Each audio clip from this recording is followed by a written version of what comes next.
तो दोस्तों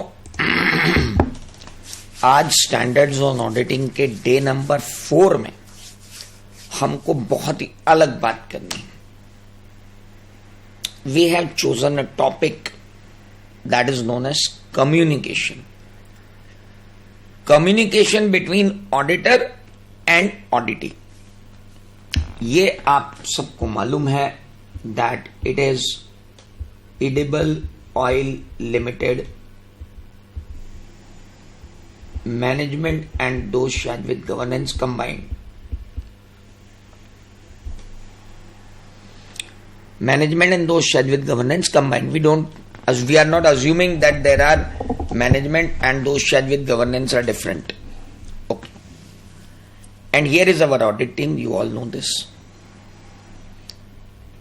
पहली बात, क्या ऑडिट टीम को मैनेजमेंट के साथ कम्युनिकेशन करना पड़ता है?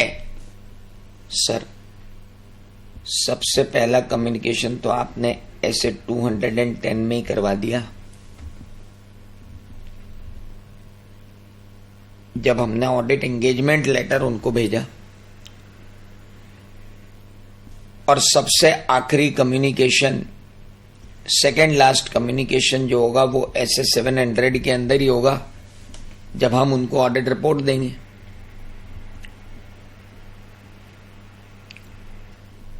है ना? तो क्या इन दोनों कम्युनिकेशन के बीच में कोई और कम्युनिकेशन होगा ऑडिट के दौरान? इन बातों को जानने के लिए आज हम पढ़ेंगे ऐसे 260, ऐसे 265, ऐसे 580, तीन स्टैंडर्ड्स। ऐसे 260, ऐसे 265 और ऐसे 580, ये तीनों मिला करके इस पर्टिकुलर टॉपिक को डील करेंगे, दैट इज कम्युनिकेशन। तो पहले तो ऐसे 210 ने जो हमको कम्युनिकेशन की बात बताई, तो वहां से हम शुरू करें। हमारी इस ऑडिट टीम ने एक ऑडिट एंगेजमेंट लेटर भेजा। उस ऑडिट एंगेजमेंट लेटर में हमने लिखकर क्या भेजा? सर, हमने लिखकर भेजा कि व्हाट इज, जस्ट हमने उस एंगेजमेंट लेटर में लिख कर भेजा। क्या लिख के भेजा? कि साहब, मैनेजमेंट की रिस्पॉन्सिबिलिटीज क्या है?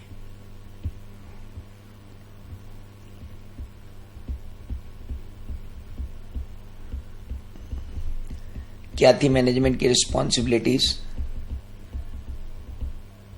बुक्स ऑफ अकाउंट्स आपको बनाना है, फाइनेंशियल स्टेटमेंट आपको बनाना है, अकाउंटिंग पॉलिसी आपको सिलेक्ट करना है, अकाउंटिंग एस्टीमेट्स आपको लेना है, communication with compliance with laws and regulation आपकी ड्यूटी है, फाइनेंशियल स्टेटमेंट में इंटरनल कंट्रोल लगाना आपकी ड्यूटी है। वो सारी ड्यूटीज एंड रिस्पॉन्सिबिलिटी अपन ने ऐसे 210 के अंदर ऑडिट एंगेजमेंट लेटर के अंदर सबसे पहले कम्युनिकेट की। कोई नई बात नहीं। दूसरा, हमने बोला हम ऑडिटर हैं, हमारी रिस्पॉन्सिबिलिटी क्या है ये भी हम बता रहे हैं। वो भी हमने ऐसे 210 में ही कम्युनिकेट की ऑडिट एंगेजमेंट लेटर के माध्यम से।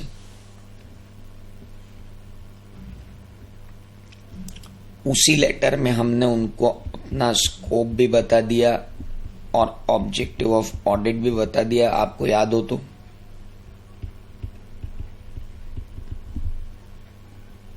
ये भी हमने ऐसे 210 में ही कर लिया, वो भी ऑडिट एंगेजमेंट लेटर के अंदर ही बता दिया। तो सर, ये तीन काम तो मैंने ऑडिट शुरू करने से पहले ही बता दिया आपको। I have communicated to you ये 3 चीजें तो मैंने आपको ऑडिट शुरू होने से पहले बता दी। अब ऑडिट शुरू होने के बाद मुझे क्या करना है? सर देखो, ऑडिट शुरू करने के बाद मुझे आपसे कुछ क्लैरिफिकेशन चाहिएंगे, कुछ एक्सप्लेनेशन चाहिएंगे, कुछ कंफर्मेशन चाहिएंगे, जिनके बारे में मैंने आपको कहा था कि ऐसे 210 में मैनेजमेंट मुझे जब जब जो इंफॉर्मेशन चाहिएगी वो इंफॉर्मेशन देगा। तो अब मैं समय समय पर वो इंफॉर्मेशन यहां से मांगूंगा, और जो भी क्लैरिफिकेशन मांगूंगा, इंफॉर्मेशन मांगूंगा, जो भी मांगूंगा वो मैंने कम्युनिकेट तो ऐसे 210 में कर दिया, लेकिन मैं उसको मांगूंगा कैसे मालूम आपको? उस मांगने की मेथड को मुझे दिया गया ऐसे 580 में, जिसे कहते हैं रिटर्न रिप्रेजेंटेशन। अभी मैं आपको सिर्फ बता रहा हूं कि अपन क्या क्या कम्युनिकेट कर रहे हैं। यार अपने को क्लैरिफिकेशन चाहिएंगे, कई बार उलझ गया मैटर तो क्या करेंगे? कुछ एक्सप्लेनेशन चाहिएंगे, कुछ कंफर्मेशन चाहिएंगे। अरे कल के लेक्चर में हमने कंफर्मेशन मांगी थी कि list of laws and regulation applicable to you क्या है, और आप उन लॉज एंड रेगुलेशन को कैसे कंप्लाई करते हो ये बताओ। नहीं मांगा था अपन ने उनसे? How do you comply with laws and regulation, हमें बताओ। क्या इंटरनल कंट्रोल आपने लॉज एंड रेगुलेशन पे लगा रखे हैं वो बताओ। लॉज एंड रेगुलेशन आपके कौन कौन से हैं वो बताओ। कहीं कोई सस्पेक्टेड या identified non compliance with laws and regulation तो नहीं है वो बताओ। मांगा नहीं था अपन ने उनसे? Was it not a communication? It was a communication. Good. और कम्युनिकेशन की बात करते हैं। अब हम ऑडिट करेंगे। ऑडिट करने में, ऑडिट करते वक्त मान लो हमने मैनेजमेंट से कोई, अब यार एम्प्लॉइज हैं, ऑफिसर्स हैं, बोर्ड ऑफ डायरेक्टर के नीचे जो लोग हैं उनसे हमने इंफॉर्मेशन मांगी, वो इंफॉर्मेशन देने में डिले कर रहे हैं यार। They are delaying the information.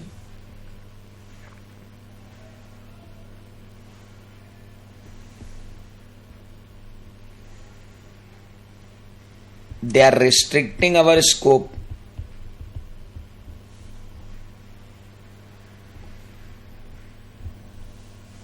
वो डिले कर रहे हैं, वो रिस्ट्रिक्ट कर रहे हैं,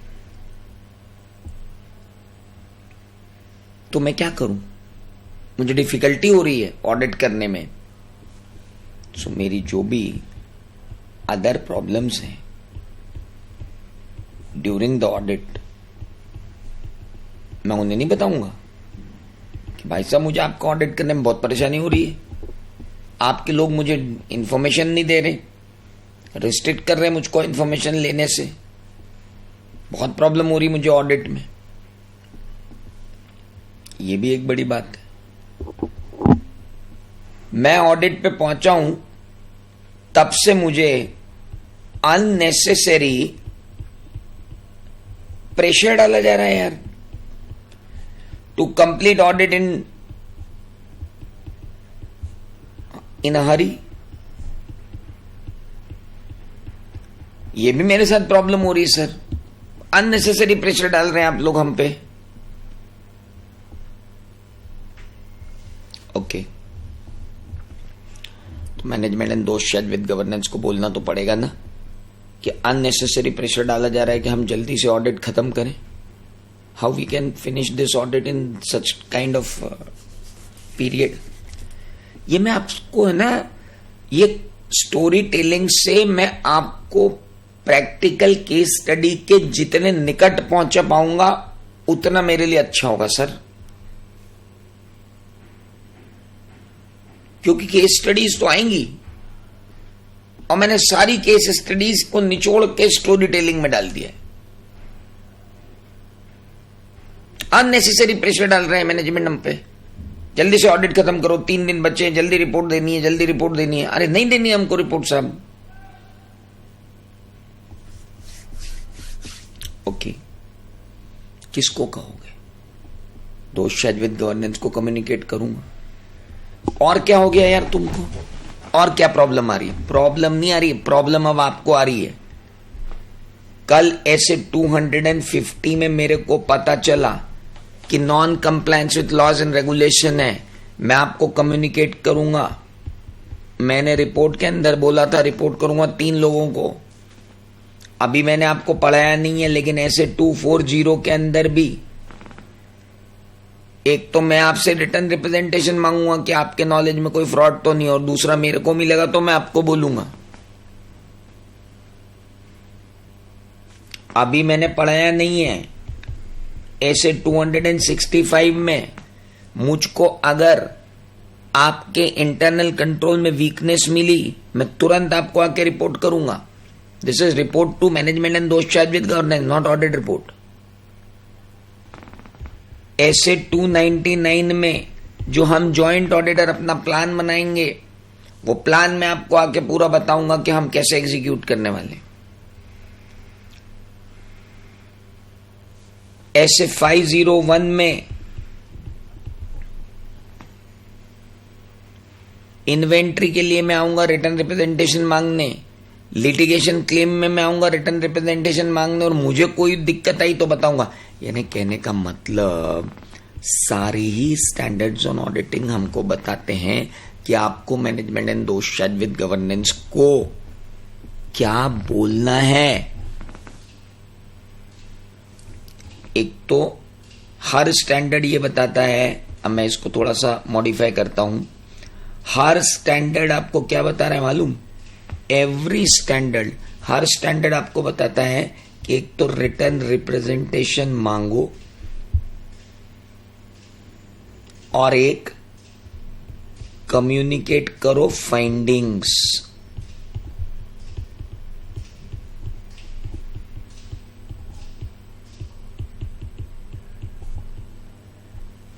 कौन बोलता है ये? हम स्टैंडर्ड्स ही बोलते हैं ना। रिटर्न रिप्रेजेंटेशन लो और सिग्निफिकेंट कम्युनिकेशंस जो है, फाइंडिंग्स जो है, वो वापस दो। तो भाई बातचीत का दौर मैनेजमेंट से जारी है।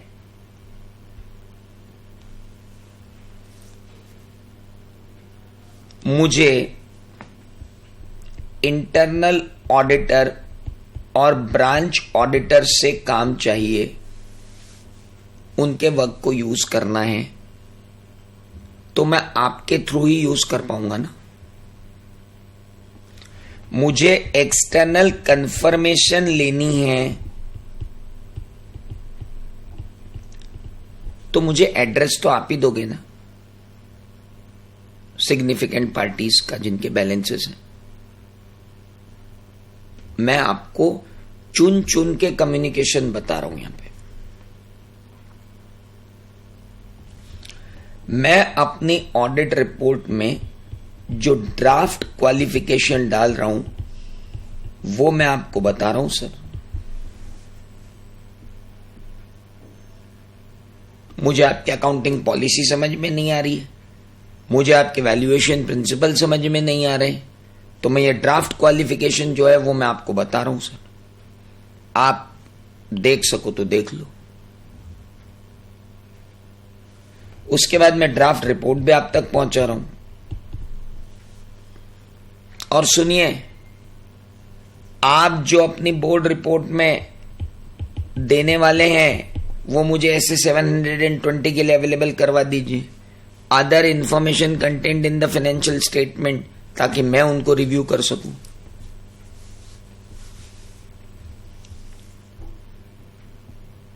बहुत बढ़िया।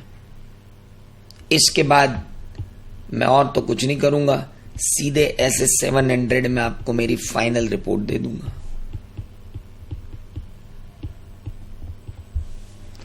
वो भी मेरी तरफ से आपको कम्युनिकेशन होगा। और एक बात,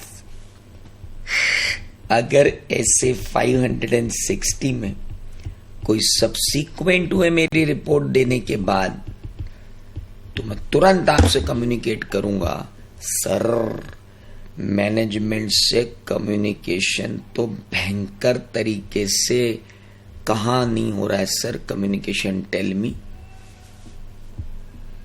where we are not getting communication with management. हर जगह तो कम्युनिकेशन हो रहा है। मैनेजमेंट की रिस्पॉन्सिबिलिटी ऐसे 210 में बता दी, ऑडिटर की रिस्पॉन्सिबिलिटी 210 में बता दी, scope and objective of audit 210 में बता दिया, क्लैरिफिकेशन, एक्सप्लेनेशन और कंफर्मेशन जो हमको लेनी है उनसे जो हम लेंगे ऐसे 580 के थ्रू वो लेंगे। डिले अगर हमको हो रहा है, कोई प्रॉब्लम हमको ऑडिट में आ रही है, फेस कर रहे हैं हम, तो वो हम बोलेंगे। अननेसेसरी प्रेशर हम पे डाला जा रहा है to complete the audit in hurry, वो हम बोलेंगे। स्टैंडर्ड्स ऑन ऑडिटिंग ने कहा रिटर्न रिप्रेजेंटेशन लो और तुम्हें जो फाइंडिंग मिले उन्हें कम्युनिकेट करो, वो करेंगे। इंटरनल ऑडिटर ब्रांच ऑडिटर से कोऑर्डिनेशन हमको बिठाना है तो आप ही के थ्रू बिठाएंगे। एक्सटर्नल कंफर्मेशन मांगनी है तो आप ही से एड्रेस मांगने आएंगे।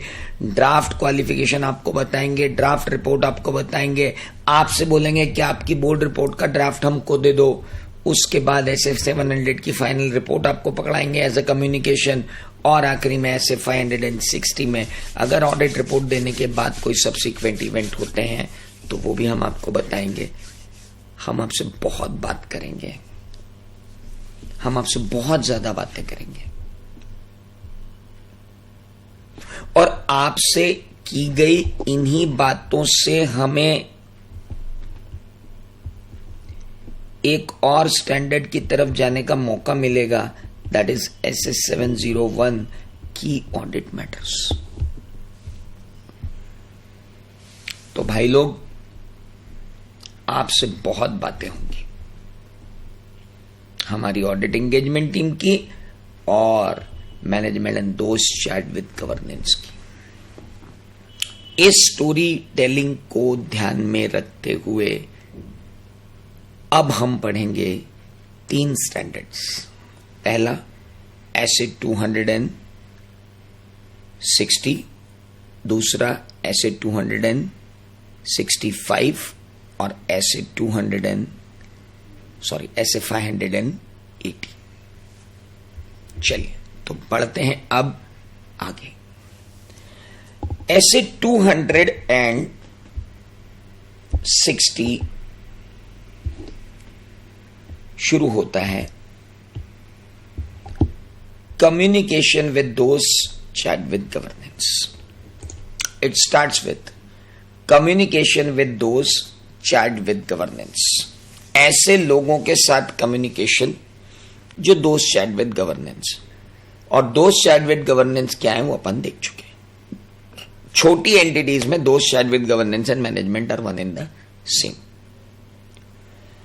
ये स्टैंडर्ड कहता है कि ऑडिटर का ऑब्जेक्टिव है कि ऑडिटर कम्युनिकेट करे दोस्त चैट विद गवर्नेंस को कि कि उसकी खुद की रिस्पॉन्सिबिलिटी क्या है और ये भी बताए कि उसका planned objective and scope of audit क्या है। हाँ तो ऐसे 210 में मैं बता ही रहा हूं, उसमें तुम मुझे क्या बता रहे हो। To obtain from those charged with governance information relating to audit, वो तो मैं ऐसे 580 में लूंगा ही, आप मुझे नया क्या बता रहे हो। To provide those chat with governance timely observation arising from audit which are significant relevant to those chat with governance। दादा वो तो मैं बताऊंगा ही। एक, आपने मुझको बोला कि उनको बताओ तुम्हारी रिस्पॉन्सिबिलिटी क्या है, उनसे भी तुम कम्युनिकेशन मांगो और उन्हें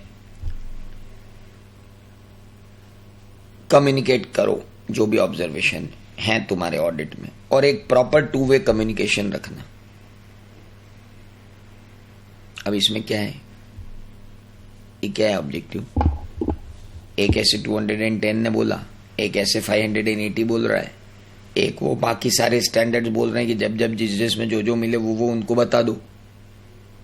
इफेक्टिव टू वे कम्युनिकेशन होना चाहिए। टू वे कम्युनिकेशन अभी बताया था मैंने आपको। टू वे कम्युनिकेशन जो इफेक्टिव टू वे कम्युनिकेशन है वो तो आपके standards on auditing he follow करवा रहे हैं ना आपको। इफेक्टिव टू वे कम्युनिकेशन, इधर से रिटर्न रिप्रेजेंटेशन मांगो, इधर से कंबाइंड सिग्निफिकेंट कम्युनिकेट करो, सिग्निफिकेंट मैटर जो मिले, that is the only known as what two way communication. What else? फालतू के स्टैंडर्ड्स हैं। अब बोलते हैं ऐसे कौन कौन से मैटर्स हैं जो कम्युनिकेट करना चाहिए। तो भैया पहले दो मैटर तो वही आ गए। ऑडिटर की रिस्पॉन्सिबिलिटी, ऑडिटर कहेगा मेरी रिस्पॉन्सिबिलिटी ओपिनियन एक्सप्रेस करने की है, और फाइनेंशियल स्टेटमेंट का ऑडिट कर लेने से ऑडिटर मैनेजमेंट रिलीव नहीं हो जाता है अपनी रिस्पॉन्सिबिलिटी से। ये मैनेजमेंट को हम ऑडिट एंगेजमेंट लेटर में जब मैनेजमेंट रिस्पॉन्सिबिलिटी स्टेटमेंट देंगे उसी के अंदर एक लाइन लिख देंगे कि audit of financial statement does not relieve management from there responsibilities. Audit हो रहा है तो मैनेजमेंट की अब कोई रिस्पॉन्सिबिलिटी नहीं रही, ये नहीं होगा। It is not there. Okay, उसके बाद बोला प्लान्ड स्कोप एंड टाइमिंग्स। हम टैक्स ऑडिट कर रहे हैं, 1 महीने के अंदर हम टैक्स ऑडिट कंप्लीट कर ही लेंगे, और हमें आपके यहां पर यह रिस्क लग रही है कि आपके कैश पेमेंट्स बहुत होते हैं। बिकॉज आप फार्मर्स से सोयाबीन खरीद रहे हो, एडिबल ऑयल कंपनी, तो आपके यहां ना कैश पेमेंट्स बहुत है, और कैश पेमेंट में हमको सिग्निफिकेंट रिस्क है, ये हम आपको कम्युनिकेट कर रहे हैं। उस जगह हम ज्यादा फोकस करेंगे, ये हम मैनेजमेंट को कम्युनिकेट कर रहे हैं। ओके, अब जब हम ऑडिट कर रहे हैं तो हमें ढेर सारी चीजें मिल रही हैं। हमें कोई अकाउंटिंग पॉलिसी अप्रोप्रिएट नहीं लग रही है तो हम उनको बोलेंगे। हमें सिग्निफिकेंट डिफिकल्टी आ रही है यार ऑडिट में, तो हम बोलेंगे। इंफॉर्मेशन डिले से दी जा रही है, बहुत ही कम टाइम दिया जा रहा है ऑडिट करने के लिए, हर चीज पाने के लिए हमको अननेसेसरी एफर्ट करना पड़ रहा है, 4 बार बोल रहे हैं तब जाके इंफॉर्मेशन मिल रही है हमको sufficient and appropriate audit evidence. जो इन्फॉर्मेशन हम मांग रहे हैं वो इन्फॉर्मेशन छोड़ के बाकी सारी इन्फॉर्मेशन लिख रही है। मैनेजमेंट ने हमारे ऊपर रिस्ट्रिक्शन लगा दिया है कि ये काम मत करो। अरे मैनेजमेंट तो रिफ्यूज ही कर दिया। हमने मैनेजमेंट को बोला प्लीज एक बार अपने गोइंग कंसर्न को कंसीडर करके देख लो, हमें ऐसा लग रहा है इनएप्रोप्रिएट है। मैनेजमेंट बोल रहा ना हमें नहीं रिकंसीडर करना, हम दोस्त विद गवर्नेंस से रिक्वेस्ट करते हैं तो कृपया एक बार गोइंग कंसर्न एजम्पशन को रिविजिट करके देख लें, कहीं कोई दिक्कत तो नहीं है।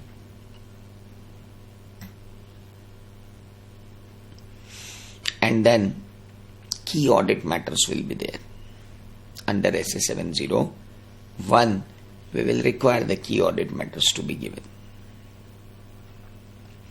जब 701 पढ़ेंगे तब देखेंगे। वैसे भी इस 260 का कोई वजूद नहीं है, ऐसे 260 का अकेला कोई वजूद नहीं है, ये तो रीडायरेक्ट है। कुछ बातें 210 बोलता है, कुछ बातें 580 बोलता है, और बाकी बातें बाकी सारे स्टैंडर्ड मिला के बोलते हैं। ये तो बोलता है बस कम्युनिकेट कर देना। इसने कोई बहुत इंपॉर्टेंट बात थोड़ी बोल दी है आपको कि अरे नहीं ये तो बड़ा इंपॉर्टेंट है जो इस स्टैंडर्ड ने बताया, नहीं तो हम कर ही नहीं पाते। ऐसा तो कुछ है ही नहीं इस स्टैंडर्ड। हाँ, इस स्टैंडर्ड ने एक बहुत अच्छी बात बोली है, that is about auditors independence. Auditor की इंडिपेंडेंस पर यह स्टैंडर्ड काफी कुछ कहता है। यह कहता है कि कुछ कंपनियों की दशा में ऑडिटर को अपनी इंडिपेंडेंस को डिक्लेयर करना पड़ेगा बिफोर द दोस्त शायद गवर्नेंस।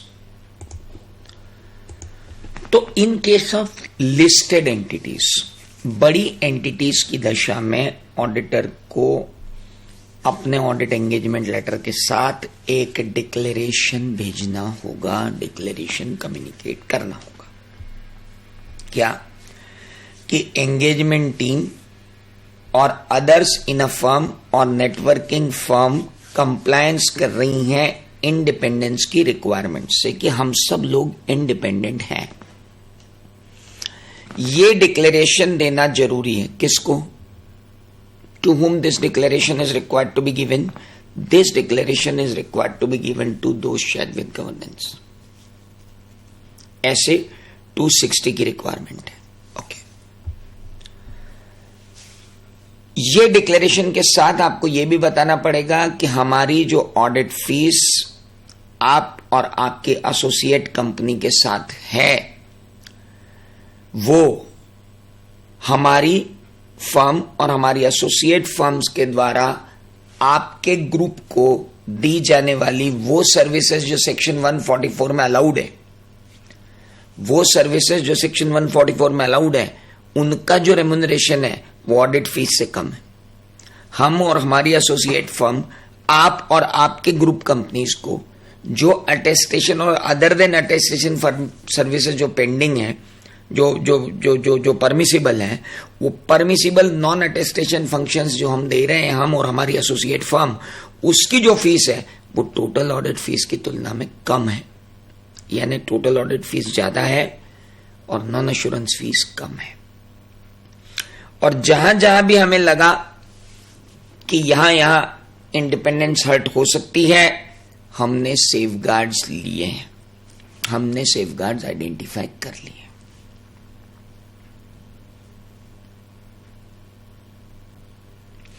कम्युनिकेशन कैसे करूं? राइटिंग करूं। कम्युनिकेशन कितने देर में करूं?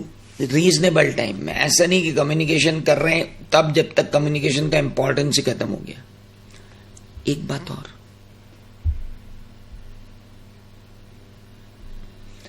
मान लो इस कंपनी के अंदर ये इंडिपेंडेंट डायरेक्टर हैं, ये इंडिपेंडेंट डायरेक्टर हैं, ये भी इंडिपेंडेंट डायरेक्टर हैं और ये भी इंडिपेंडेंट डायरेक्टर हैं, और ये लिस्टेड कंपनी है, एलओडीआर रिक्वायरमेंट पूरी करनी है, इसलिए ये पूरे चारों लोगों की इन चारों लोगों को बना दिया गया किसमें? ऑडिट कमेटी में। तो क्या ऑडिट कमेटी के साथ किया गया कम्युनिकेशन भी दोस्त शायद विद गवर्नेंस के साथ किया गया कम्युनिकेशन कहलाएगा? हाँ, बोर्ड ऑफ डायरेक्टर्स के किसी सब ग्रुप को कम्युनिकेट करना भी मैनेजमेंट एंड दोस्त शायद विद गवर्नेंस को कम्युनिकेट करना कहा जाएगा। Mind it very carefully. Okay, तो राइटिंग में कम्युनिकेशन कर सकते हैं? यस। टाइमली कम्युनिकेशन कर सकते हैं? Yes. Audit committee sub group से कम्युनिकेट कर सकते हैं? Yes. You have to establish a channel of communication within the audit, but कर सकते हैं। ये था आपका एसे 260, जिसका कोई खास लेना देना, कोई खास मतलब बात नहीं रही। ठीक है, मतलब जनरल कम्युनिकेशंस की बात चलती रही। लेकिन अब मैं आऊंगा आपके स्टैंडर्ड ऑन ऑडिटिंग 265 पे। कम्युनिकेशन विद दोस्त शायद with governance and management about the deficiencies in the internal control. Internal control के अंदर जो डेफिशिएंसीज हैं, हम उसका कम्युनिकेशन करेंगे अंडर एसे 265। Very important. चलिए, तो अब एसे 265 शुरू करते हैं। नाम है communicating deficiencies in internal control to those champion with governance and management. Audit team अपना ऑडिट कर रही है।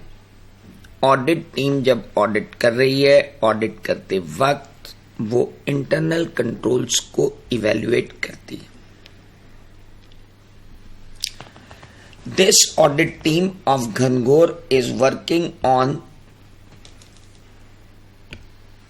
Edible Oils Limited, and it was reported during the audit. Suppose this fellow has been assigned with audit of purchases, this fellow assigned with audit of sales. So our Mukesh has assigned Suresh and Ramesh as purchase and sales. Shelly has been assigned for salaries, wages and administrative expenses. Dinesh has been assigned with production.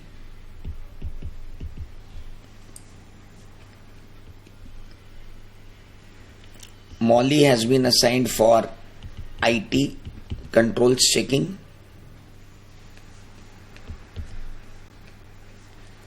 Mahesh has been assigned for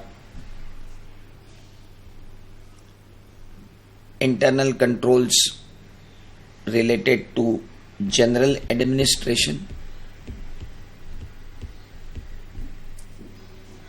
And Dolly has been assigned to conduct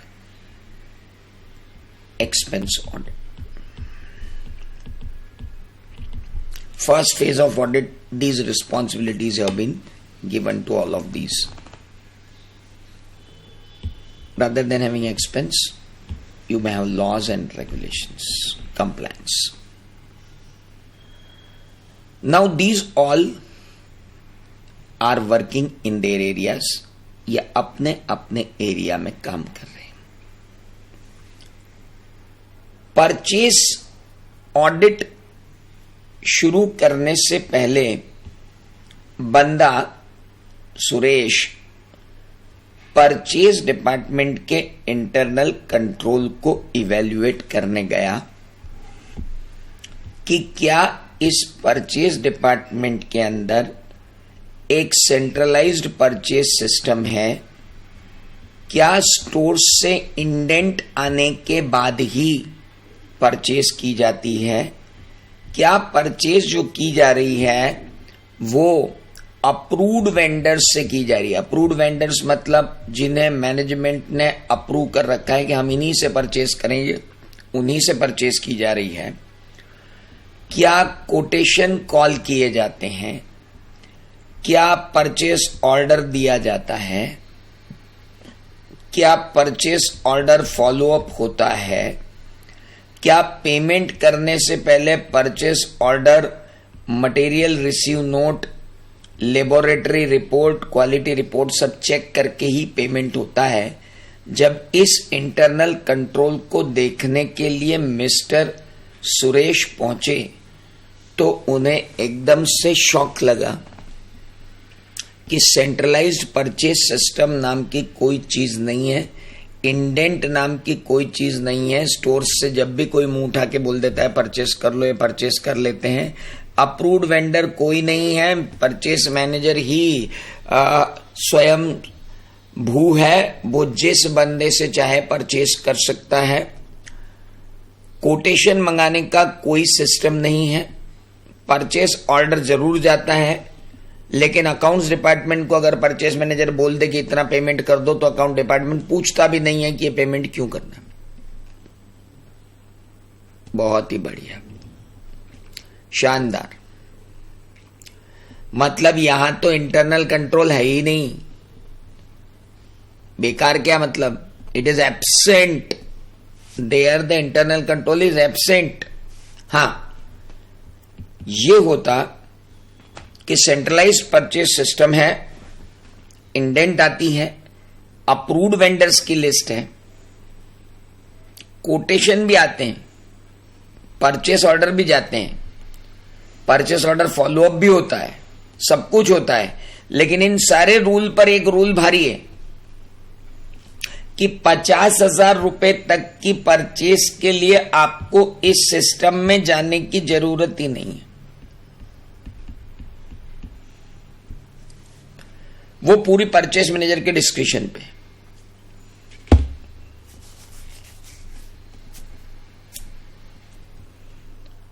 और सुरेश ने पाया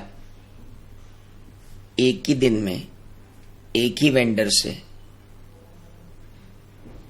5 लाख रुपए की purchase हुई,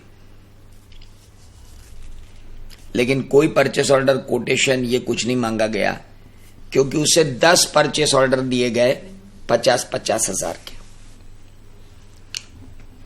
10 purchase order 50-50 हजार के एक ही दिन में एक ही पार्टी को दिए गए। मतलब थी तो 5 लाख की परचेस, लेकिन उस 5 लाख की परचेस को इस पूरे सिस्टम से बचाने के लिए तोड़ दिया गया, ब्रोकन परचेस कर दी गई। और जैसे ही बंदे को ब्रोकन परचेस का इल्म हुआ, उसकी बत्ती जल गई। बोले बॉस, ये तो इंटरनल कंट्रोल में घनघोर प्रॉब्लम है। यानी इंटरनल कंट्रोल तो है, लेकिन ये तो सुपर वीकनेस है इंटरनल कंट्रोल की कि 50,000 एक ही पार्टी, तो दिन भर में तुम्हारे पास कोई कंट्रोल ही नहीं कि एक दिन में एक पार्टी को अगर 50,000 रुपए से ऊपर का ऑर्डर दिया जा रहा है तो उसको पकड़ने का कोई ट्रैकिंग सिस्टम ही नहीं है आपके पास। मतलब आपके वीकनेस, आपके कंट्रोल में सुपर वीकनेस।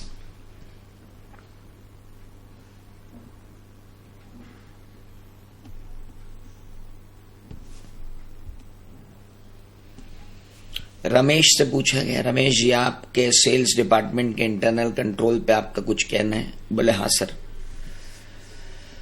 30% सेल्स कैश में होती है, 70% सेल्स क्रेडिट में होती है। और स्ट्रेंज की बात यह है कि ये जो 30% कैश सेल्स हो रही है, ये सारी रिलेटेड पार्टीज को ही हो रही है।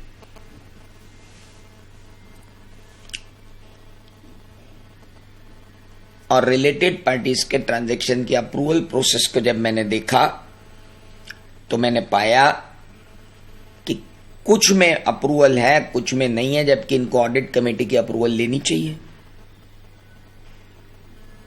तो एक तो non compliance with laws and regulation हो गया, दूसरा इनका इंटरनल कंट्रोल बेकार है, डिफिशियंसी तो है। शैली तुमको कुछ कहना है? जी, मैंने जब ऑडिट किया तो पाया कि यहां पर 3 तरीके के लेबर हैं, परमानेंट लेबर, कॉन्ट्रैक्टेड लेबर और कैजुअल लेबर।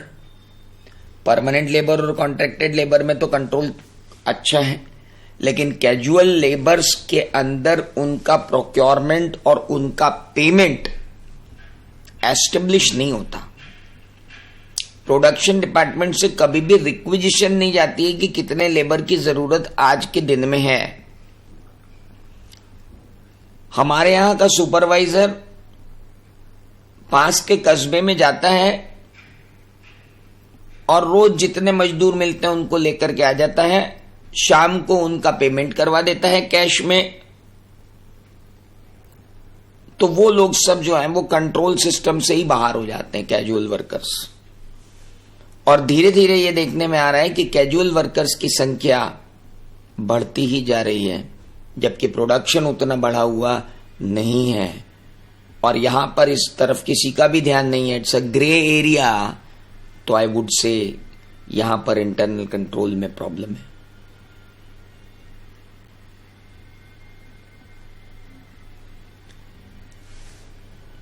तुम तीनों इंटरनल कंट्रोल इवेल्युएट कर क्यों रहे हो?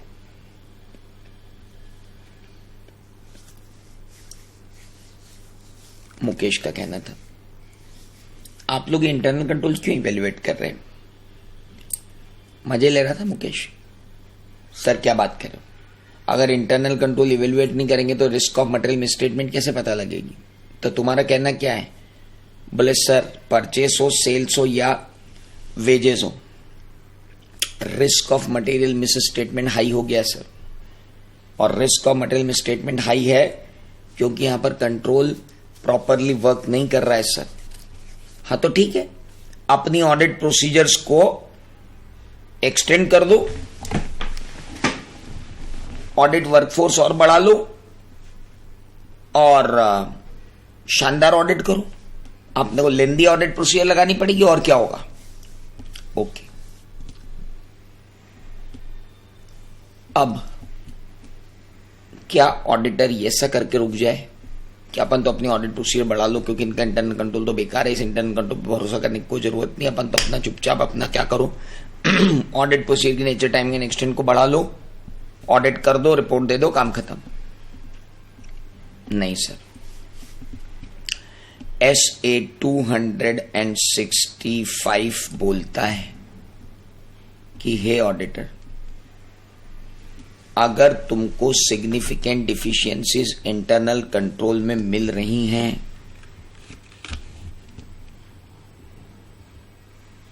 तो भैया ऐसी सिग्निफिकेंट डिफिशियंसी को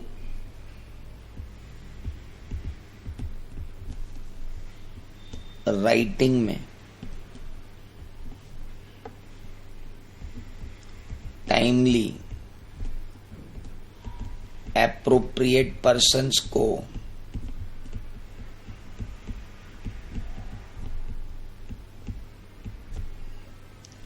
by way of letter of weakness communicate करना पड़ेगा, जिसमें लिखना पड़ेगा कि what is weakness,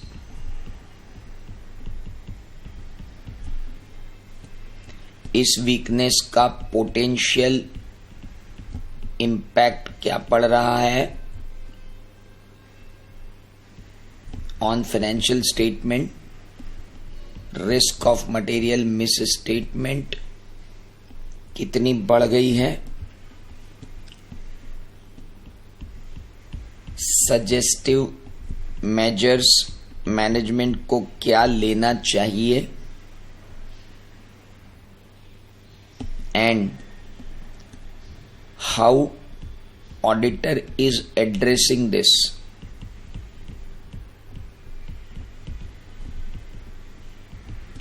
By extending his audit procedure.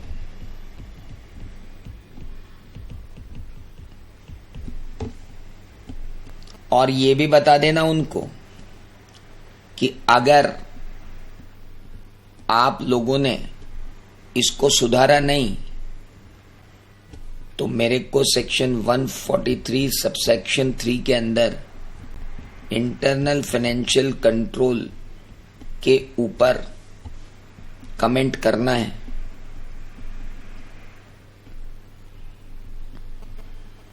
Internal financial control पर कमेंट करना है 143(3) में। I will include it in my report and further ये भी बता देना कि SS 701 में की ऑडिट मैटर्स की तरह भी मैं इसको लेके जा सकता हूं। खैर इन दोनों बातों को आपको मैंने यहां बीच में लाइन इसलिए खींच दी क्योंकि ये दोनों बातें ऐसे 265 के अंदर आती नहीं है लेकिन याद रखने लायक। तो मालिक फिर से कम्युनिकेशन हो गया राइटिंग में, timely appropriate person in management and those charged with governance through a letter of weakness, बताते हुए कि वीकनेस क्या है, उसका पोटेंशियल इंपैक्ट फाइनेंशियल स्टेटमेंट पे क्या पड़ेगा, उससे रिस्क ऑफ मटेरियल में स्टेटमेंट कितनी बढ़ गई है, उसके लिए सजेस्टिव मेजर्स क्या होना चाहिए, किस तरीके से हमें इसको रोकना चाहिए, और मैं अपनी ऑडिट रिस्क को कैसे मिटिगेट कर रहा हूं आपके इस लफड़े के कारण। और सुनिए, इसको सुधार दीजिए। अगर आपने नहीं सुधारा तो मजबूरन मुझे 143(3) के अंदर तो इंटरनल फाइनेंशियल कंट्रोल की रिपोर्टिंग देनी है और SS 701 के अंदर की ऑडिट मैटर्स में मेरे को इंक्लूड करना पड़ेगा अगर ये डिफिशियंसी बहुत ज्यादा सिग्निफिकेंट हुई तो।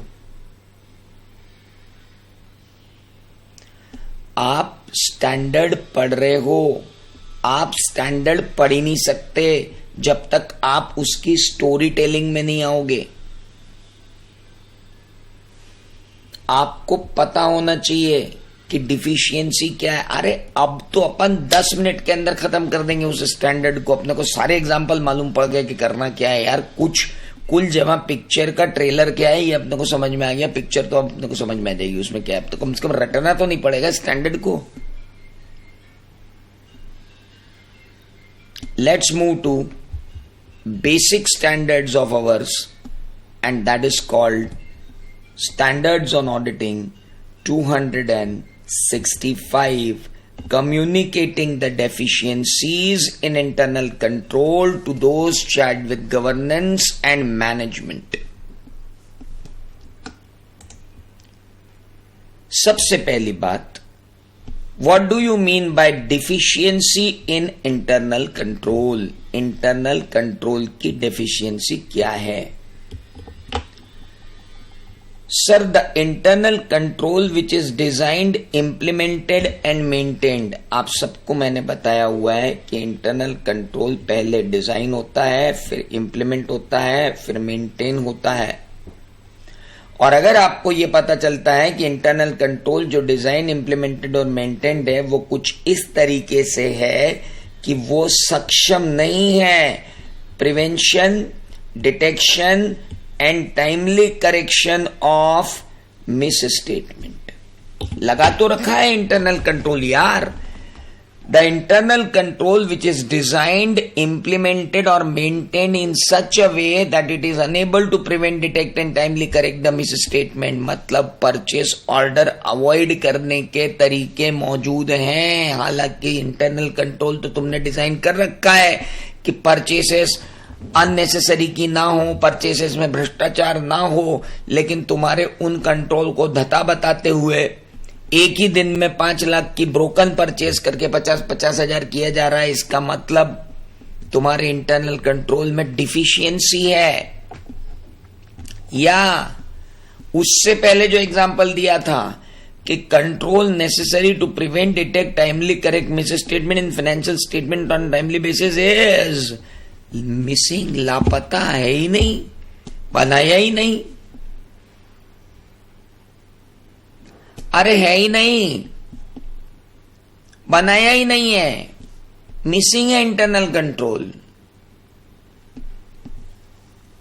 So what is auditors objective in this standard? भाई इसको कह रहे हैं कि इंटरनल कंट्रोल इनएप्रोप्रिएट है और यहां कह रहे हैं कि एब्सेंट है। और इन दोनों को यदि इनएप्रोप्रिएट और एब्सेंट है तो उसको क्या कहा जाता है? डेफिशिएंसी। ऑब्जेक्टिव क्या है? Objective of auditor is to communicate appropriately to those charged with governance and management deficiencies in internal control that auditor identified during the audit and his professional judgment are which in his professional judgment are significant. छोटी मोटी deficiencies तो आपको मिलती रहेंगी, लेकिन जो significant deficiency आपको मिली है आपको उसे कम्युनिकेट तो करना ही पड़ेगा। किसको? मैनेजमेंट एंड दोष चार्ज्ड विद गवर्नेंस को। कम्युनिकेशन की स्टेप क्या रहेंगी? सर स्टेप 1 तो ये रहेगी कि आप पहले आइडेंटिफाई करो कि डिफिशियंसी क्या है। हाँ सर, 3 लोगों ने आइडेंटिफाई की थी डिफिशियंसी। सुरेश ने भी की थी, महेश ने भी की थी, डॉली ने भी की थी और शैली ने भी की थी। तीनों ने आइडेंटिफाई की थी डिफिशियंसी। एग्जाम्पल हो गया डिफिशियंसी का। क्या डिफिशियंसी सिग्निफिकेंट है? बहुत सिग्निफिकेंट है। कैश सेल की कैश सेल गायब हो जाएगी सर रिलेटेड पार्टीज में। परचेस तो ऐसी हो रही है कि भगवान ही मालिक है, ब्रोकन परचेस कर रहे हैं। कैजुअल वर्कर्स लुट जाओगे सर। कैजुअल वर्कर्स में पेमेंट इतना हो रहा है कैजुअल वर्कर को, और कैजुअल वर्कर ऐसी चीज है कि आज आया है कल आएगा ही नहीं। आप अपने जीवन में पता नहीं लगा पाओगे कि वो वर्कर कभी आया भी था कि नहीं, उसका एग्जिस्टेंस भी है कि नहीं। ओके। स्टेप 3 कम्युनिकेट कर दो। राइटिंग में करना, टाइमली बेसिस पे करना। ऐसा नहीं कि ऑडिट रिपोर्ट के बाद कर रहे हो। तुम्हें डिफिशियंसी मिली, तुम आज करो। आज अगर कम्युनिकेट नहीं करोगे तो वहां और फ्रॉड हो जाएंगे। पता चला कि ऑडिटर ने, केस स्टडी आ गई, ऑडिटर ने मैनेजमेंट एंड दोस्त चार्ज विद गवर्नेंस को कम्युनिकेट किया कि आपके यहां फ्रॉड हो सकता है, और ऐसा लेटर उसने अपनी ऑडिट रिपोर्ट के साथ दिया। ऑडिटर को ये फाइंडिंग्स 12 अक्टूबर को ही हो गई थी। उसने अगले 1 अगस्त को कम्युनिकेट किया कि ये डिफिशियंसीज इंटरनल कंट्रोल में हो सकती हैं। मैनेजमेंट जब उन डिफिशियंसीज का संज्ञान लिया तो मैनेजमेंट को पता चला कि अक्टूबर से लेकर के अगस्त तक उस बीच में 50 लाख का फ्रॉड और हो चुका है। मैनेजमेंट ने इंस्टीट्यूट को शिकायत की that auditor is careless, he did not report us timely. Auditor कह रहा सर मैंने तो वीकनेस रिपोर्ट कर दी ना, टाइमली क्या होता है बाबा? टाइमली, आपको टाइमली रिपोर्ट करना है, ऐसे वैसे रिपोर्ट नहीं करना है। You need to report it on timely basis, और फुल डिस्क्रिप्शन देना कि इंटरनल कंट्रोल में खामी क्या है।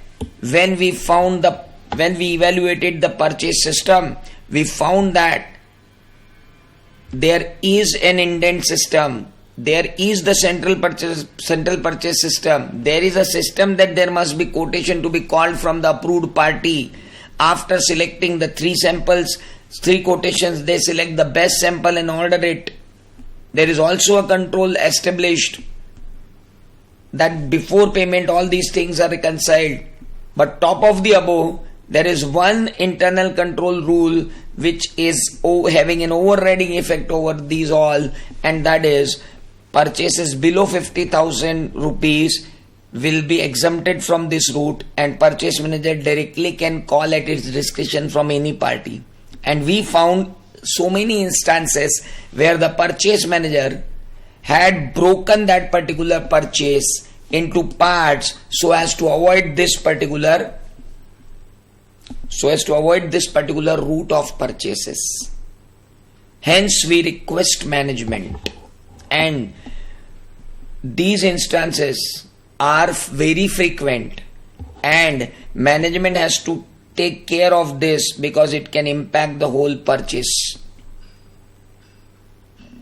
We request management to introduce a control on daily basis that single party, if ordered in a day for the same material with the same vendor, the next purchase order which is made in the day shall be within the process, even if it is less than rupees 50,000 individually. Done. लेकिन अब जो ऐसे 250 ने बोला है ना, बड़ा जबरदस्त है। बोला मैनेजमेंट को लेटर में ये लिख देना, एक स्टेटमेंट दे देना मैनेजमेंट को अपने लेटर में। क्या स्टेटमेंट दे देना? ये स्टेटमेंट दे देना कि finding deficiency was not objective of auditor. हम ऑडिटर हैं, हमारा काम डिफिशियंसी फाइंड आउट करना नहीं है। हम अपनी ऑडिट प्रोसीजर की नेचर, टाइमिंग एंड एक्सटेंट को डिटरमाइन करने के लिए इंटरनल कंट्रोल को इवेल्युएट कर रहे थे। इंटरनल कंट्रोल का ऐसा इवेल्यूशन करते समय हमको डिफिशियंसीज मिली, और इन डिफिशियंसीज को जो हमें मिली हैं हम आपको दे रहे हैं। ये इस बात का प्रमाण नहीं है कि हमने सारे इंटरनल कंट्रोल चेक कर लिए हैं, और ये जो कम्युनिकेशन कर रहे हैं ये इस बात की रिपोर्ट नहीं है कि हमने सारे इंटरनल कंट्रोल को चेक करने के बाद हमें ये मिला। No no no no no, there may be other deficiencies also. ये दान की गाय है, इसके दांत मत गिनो, ये तो कर्टसी रिपोर्ट है। अरे हम तो हमारा काम कर रहे थे, हमारा काम करते समय हमको तुम्हारे इंटरनल कंट्रोल को इवेल्युएट करना पड़ा। तुम्हारे इंटरनल कंट्रोल को इवेल्युएट करते समय हमको पता चला कि ओहो देयर इज अ मिस्टेक। उस मिस्टेक को हम तुमको बता रहे हैं। अब तुम ये मत बोलना कि तुमने तो 5 ही इंटरनल कंट्रोल देखे, ऑडिटर तुम हमको क्या बता रहे हो, तुम हमको इंटरनल कंट्रोल की 5 खामियां बता रहे हो, 15 तो हमको पहले से मालूम है। दादा आपको पहले से मालूम होगी, मैंने जो इवेल्युएट किया उनकी खामियां मैं बता रहा हूं आपको। ये मेरी कर्टसी रिपोर्ट है, इसको exhaustive report on internal audit on internal control समझने की जरूरत नहीं है, क्योंकि मैं इंटरनल ऑडिटर नहीं हूं, मैं इंडिपेंडेंट ऑडिटर हूं।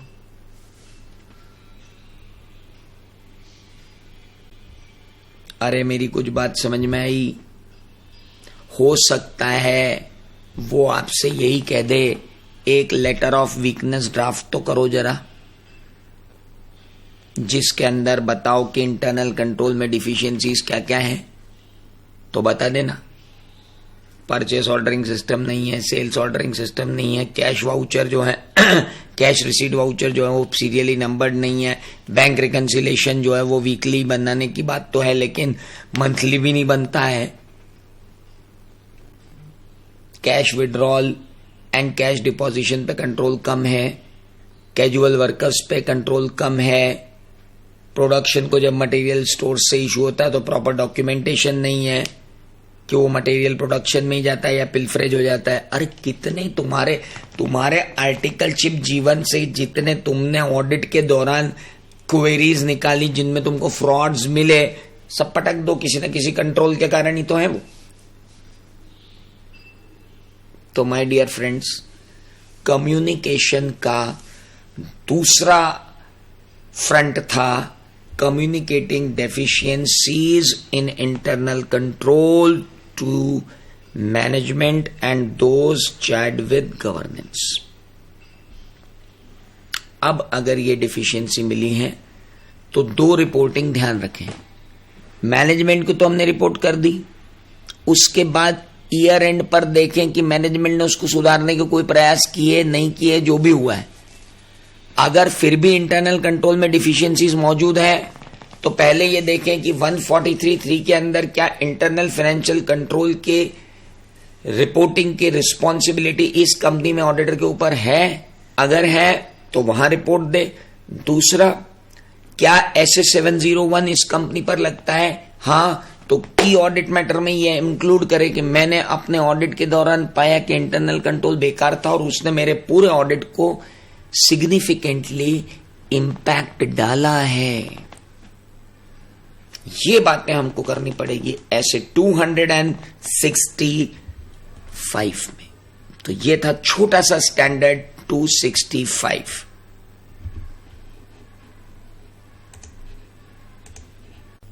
कम्युनिकेशन की तीसरी कड़ी में अब आपके सामने पेश है standard on auditing 580। SA 580 return representation।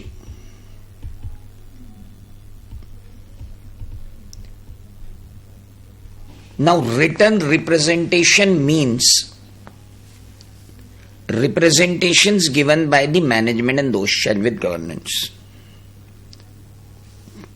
Why? Actually, when we are conducting an audit,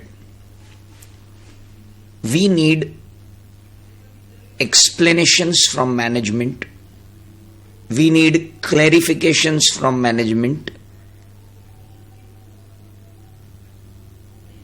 we need confirmation from management. That is it.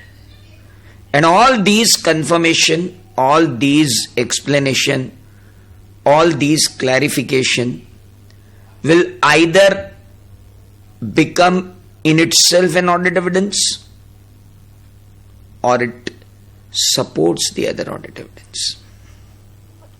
And all such clarification, all such explanation, all such confirmation in writing given by management is known as written representation. Now, this guy is from, no, This guy had already purchased everything. So let's have Dolly. Dolly is looking up after all laws and regulations. So it is there for laws and regulations. So she is there for laws and regulations. So she is worried about various things. She asked Mr. Mukesh that we have been appointed as auditor of the Edible Oil Limited. I just want to ask you, Mr. Mukesh. Now she is asking about various things which I am writing here. So first thing she asked that Mukesh ji, I want to ask first thing from management that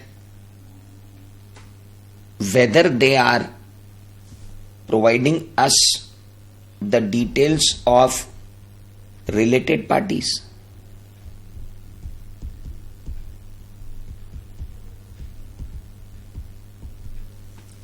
अब related party एक ऐसी चीज है जो आप और मैं books of accounts में नहीं ढूंढ सकते, ये तो मैनेजमेंट ही बताएगा.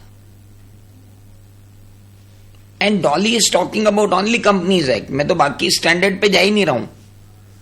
मैं तो आपको जो स्टोरी लाइन बता रहा हूं ये डॉली की समस्या बता रहा हूं, because she is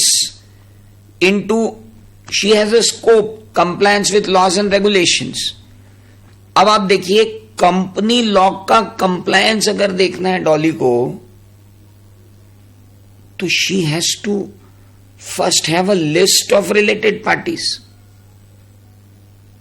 okay, management will provide a list of related parties. So we inquire, management confirmed.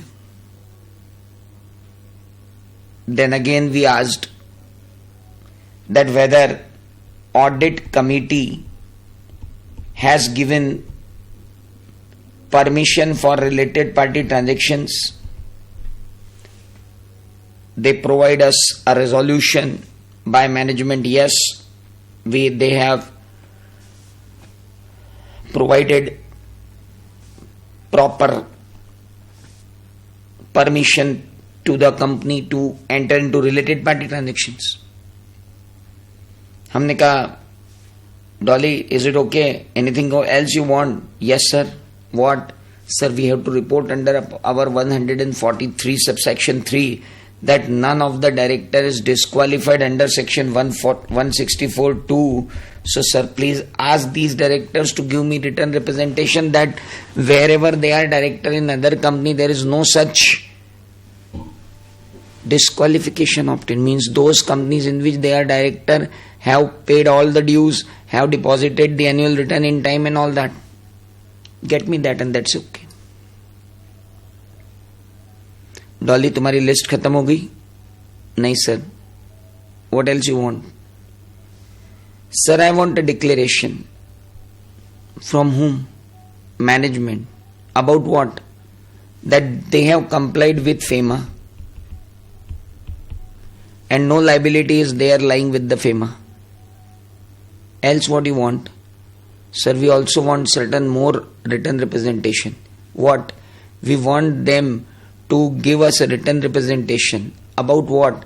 That they have complied with all laws and regulations applicable to the entity as per SA 250.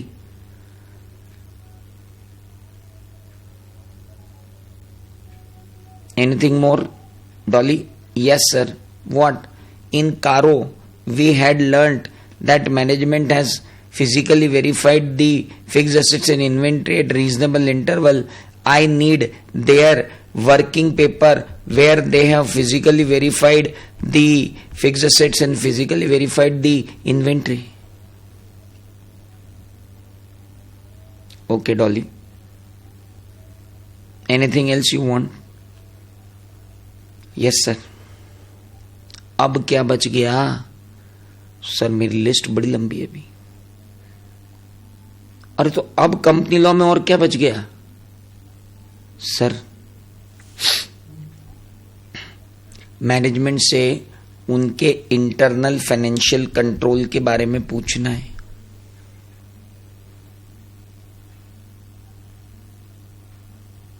Whether they have complied with the internal financial control requirement and they have designed very appropriate internal financial control.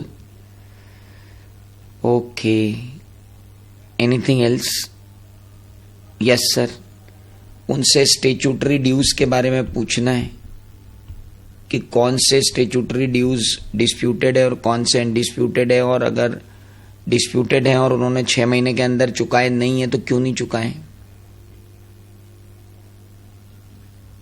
Anything else you want?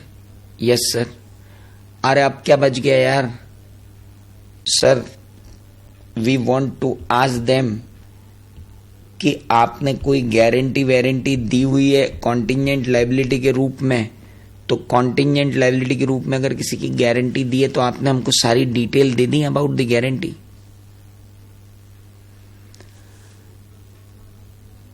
I can not complete this.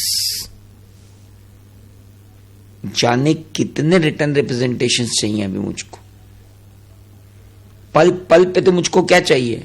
Confirmation. पल पल पे तो मुझको क्या चाहिए? Information. क्या करूं? Compliance with laws and regulations करना है, अब वो उनका ही काम है। अब एक और आया, दिनेश चालू हुआ, सॉरी महेश चालू हुआ। महेश बोलता है मेरे को अकाउंटिंग से रिलेटेड कुछ लेना है। क्या? सर मेरे को अकाउंटिंग स्टैंडर्ड 2 के अंदर इनके इन्वेंट्री वैल्यूएशन के अंदर रिटर्न रिप्रेजेंटेशन चाहिए कि जो इन्वेंट्री इन्होंने मुझको दिखाई है वो एग्जॉस्टिव है, कंप्लीट है। ओके ले लेते हैं। सर मुझे अकाउंटिंग स्टैंडर्ड 13 में इनसे चाहिए कि कौन से इन्वेस्टमेंट को इन्होंने शॉर्ट टर्म बना रखा है, कौन से इन्वेस्टमेंट को इन्होंने लॉन्ग टर्म बना रखा है, उसकी लिस्ट चाहिए। क्योंकि लॉन्ग टर्म होगा तो वैल्यूएशन अलग होगा, शॉर्ट टर्म होगा तो वैल्यूएशन अलग होगा, और यही बता सकते हैं कि लॉन्ग टर्म है कि शॉर्ट टर्म है।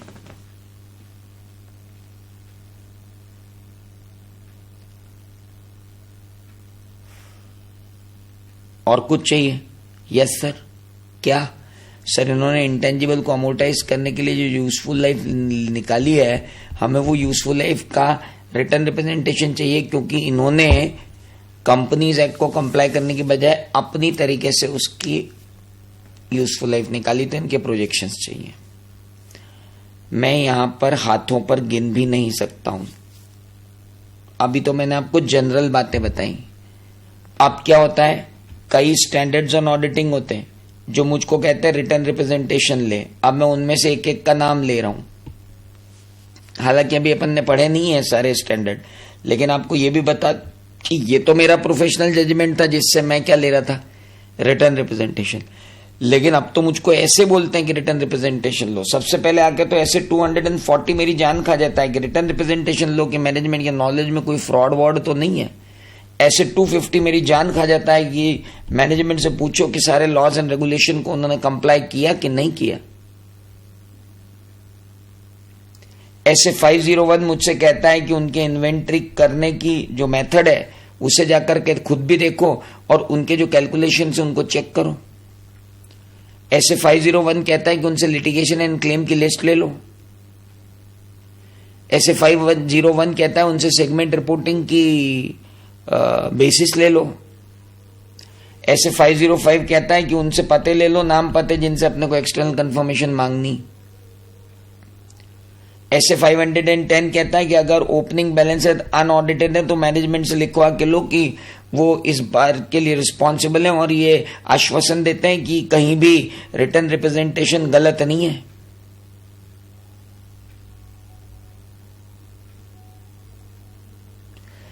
अकाउंटिंग एस्टीमेट जो मैनेजमेंट बना रहा है 540 में मैनेजमेंट से पूछो कि उन्होंने जो मेथड और अजम्पशन लिए वो उनकी राय में सही है या नहीं है, और कौन से मेथड एंड अजम्पशन उन्होंने लिए हैं, और अगर चेंज किए तो क्यों किए। ऐसे 550 का नाम तो मैंने अभी लिया था, रिलेटेड पार्टी की मुझको लिस्ट चाहिए मैनेजमेंट से। ऐसे 560 में मुझे सब्सिक्वेंट इवेंट की लिस्ट चाहिए मैनेजमेंट से। ऐसे 570 के अंदर मुझे मिटिगेटिंग फैक्टर चाहिए। क्या आप अगर मानते हो कि गोइंग कंसर्न एप्रोप्रिएट है तो बताइए कि गोइंग कंसर्न एप्रोप्रिएट क्यों है।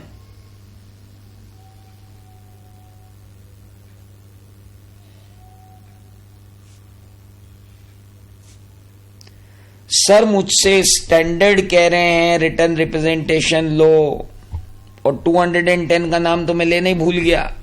सबसे पहले तो उनसे ये लिखवाना है कि हाँ हम फाइनेंशियल स्टेटमेंट बनाने को तैयार हैं, हाँ हम ये करने को तैयार है, वो preconditions to an audit.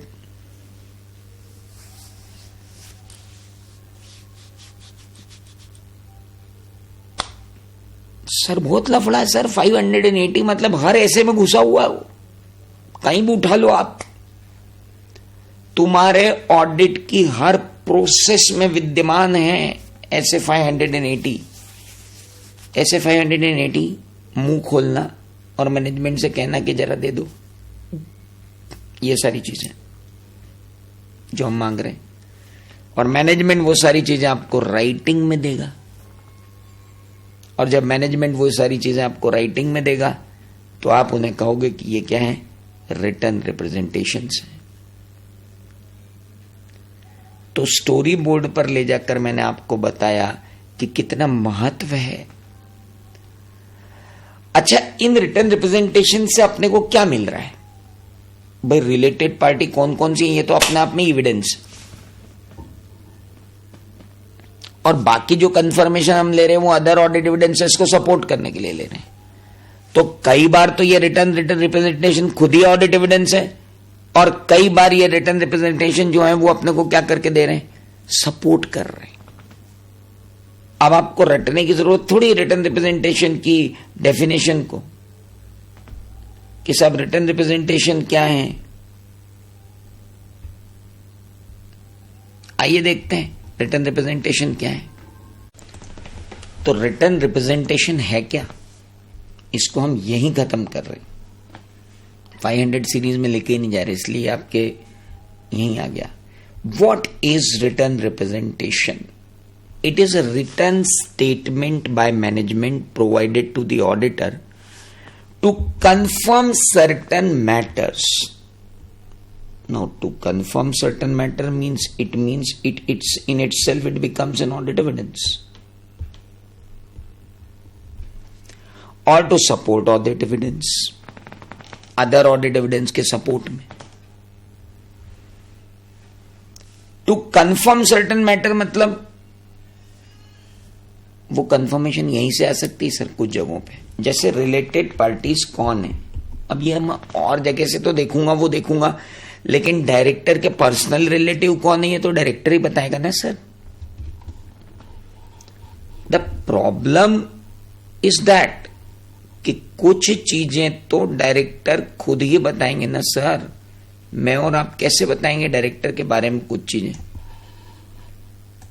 Director itself बताएगा, हिमसेल्फ बताएगा कि ये मेरी रिलेटेड पार्टीज हैं। इन कंपनियों जिनमें मैं डायरेक्टर हूं उन्होंने कोई डिफॉल्ट नहीं किया है भाई, ये लॉन्ग टर्म इन्वेस्टमेंट है और ये शॉर्ट टर्म इन्वेस्टमेंट है। आपको इन्वेस्टमेंट तो आपके कान में आके बोलेगा नहीं कि ऑडिटर में लॉन्ग टर्म, यही बताएंगे लॉन्ग टर्म है कि शॉर्ट टर्म। साले कंप्यूटर में डील करते हैं, कौन से कंप्यूटर इनका स्टॉक इन ट्रेड है, कौन सा इनका फिक्स एसेट है, ये तो यही बताएंगे। कौन से इन्वेस्टमेंट हेल्ड फॉर ट्रेडिंग है, कौन से इन्वेस्टमेंट अवेलेबल फॉर सेल है, अब ये तो यही बताएंगे। मैं और आप कितना ही सिर फोड़ लें भैया, कोई कॉन्टिजेंट लायबिलिटी तो नहीं है, आप कोई गारंटी दी होगी तो यही बताएंगे। मैं कहां गारंटी ढूंढने जाऊंगा कि कौन सी गारंटी दी इन लोगों ने। तो सर बहुत सारे मैटर तो इनसे ही कंफर्म होते हैं, और जो कंफर्म होके आते हैं वो ऑडिट एविडेंस हो गए भाई, इन्होंने कहा। और कुछ इनका सपोर्ट होता है, कुछ चीजें हम इनसे कंफर्म करते हैं। हम इनसे मांगते हैं कि सर इन्वेंट्री की लिस्ट दे दो तो हम जरा चेक कर लें, आपने जो चेकिंग की थी इन्वेंट्री की वो बता दो तो हम देख लें कि आपने प्रोसीजर क्या लगाई थी।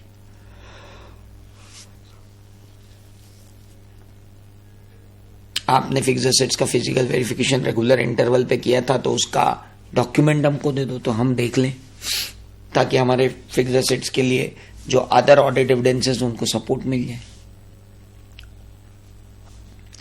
तो return representations by management is nothing but it is a statement by management which provide auditor to confirm certain matter or to support other audit evidence। लेकिन ये ध्यान रखना कि रिटर्न रिप्रेजेंटेशन में फाइनेंशियल स्टेटमेंट शामिल नहीं है। यूं तो फाइनेंशियल स्टेटमेंट भी मैनेजमेंट साइन करके देता है, तो फाइनेंशियल स्टेटमेंट, उसके असर्शन और बुक्स ऑफ अकाउंट्स, ये तीन चीजें कतई शामिल नहीं है किसमें, रिटर्न रिप्रेजेंटेशन में। Written representation does not include financial statement, does not include assertions, does not include books of accounts, does not include all the above। कोई भरोसा नहीं है, ऑब्जेक्टिव ही पूछ डाले ना।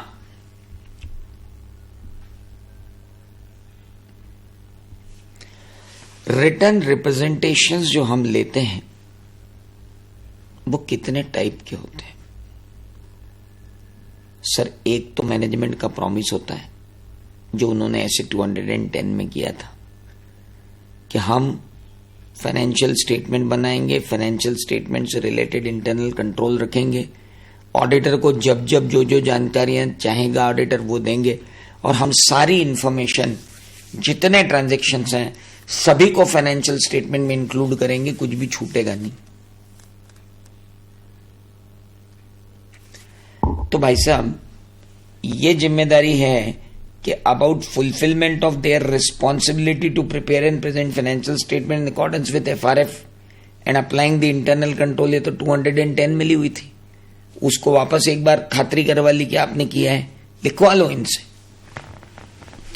कि हाँ इन्होंने जो फाइनेंशियल स्टेटमेंट बनाए हैं वो financial statement financial reporting framework को देखते हुए बनाए हैं, अकाउंटिंग पॉलिसीज कंसिस्टेंटली फॉलो की हैं, अकाउंटिंग एस्टिमेट्स इनके रीजनेबल हैं, compliance with laws and regulation इन्होंने देखा है, इंटरनल फाइनेंशियल कंट्रोल इन्होंने फाइनेंशियल स्टेटमेंट बनाते समय लगाया था। तो सर ये सारी बातें तो इनसे लिखित में लेनी पड़ेंगी, शुड हैव, इनसे लिखवा के लो कि they have disclose all the information and explanation to the auditor which were necessary for the purpose of audit. जब जब ऑडिटर ने जो जो मांगा है उन्होंने ऑडिटर को पूरी की पूरी इंफॉर्मेशन दी है, कुछ भी इंफॉर्मेशन इनके पास नहीं है। ऊपर से इनसे लिखवाओ कि जितने ट्रांजैक्शन है वो सब रिकॉर्डेड है और सारे के सारे ट्रांजैक्शन रिफ्लेक्टेड है, कुछ भी छूटा नहीं है। तो पहली रिटर्न रिप्रेजेंटेशन बाय मैनेजमेंट की रिस्पॉन्सिबिलिटी तो ये है।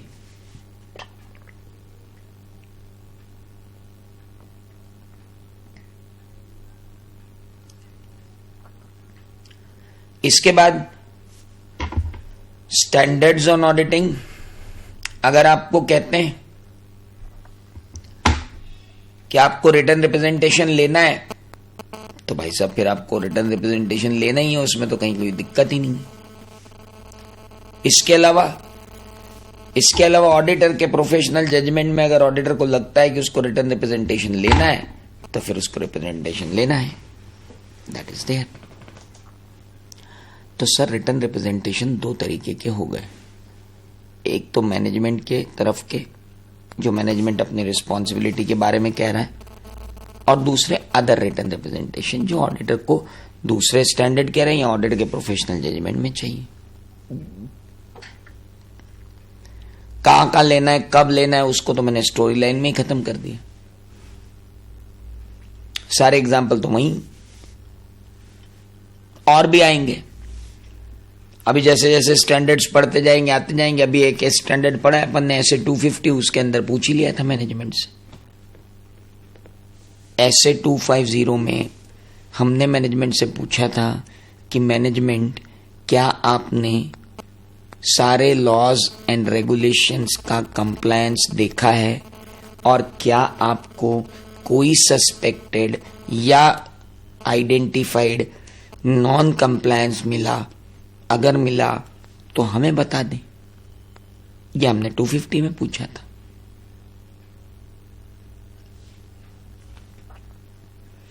इस तरीके से हर स्टैंडर्ड के अंदर कुछ न कुछ ऐसा आएगा जब मैं आपको बताऊंगा कि ये देखो स्टैंडर्ड्स ऑन ऑडिटिंग की रिक्वायरमेंट है, हमको रिटर्न रिप्रेजेंटेशन लेना ही होगा।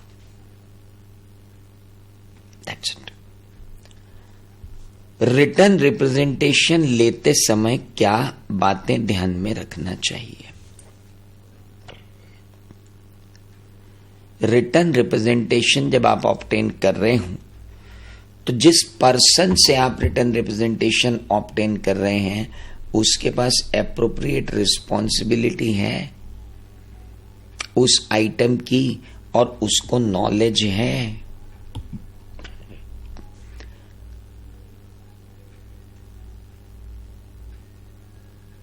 सिंपल है। हमने रिटर्न रिप्रेजेंटेशन मांगा, रिलेटेड पार्टीज की लिस्ट दे दो। नेचुरली किससे मांगेंगे? मैनेजिंग डायरेक्टर से या होल टाइम डायरेक्टर से। वही रखते हैं इसकी लिस्ट। अब आप रिटर्न रिप्रेजेंटेशन मांग रहे हो किससे? डायरेक्टर प्रोडक्शन से। और उसको क्या मालूम रिलेटेड पार्टीज कौन कौन सी?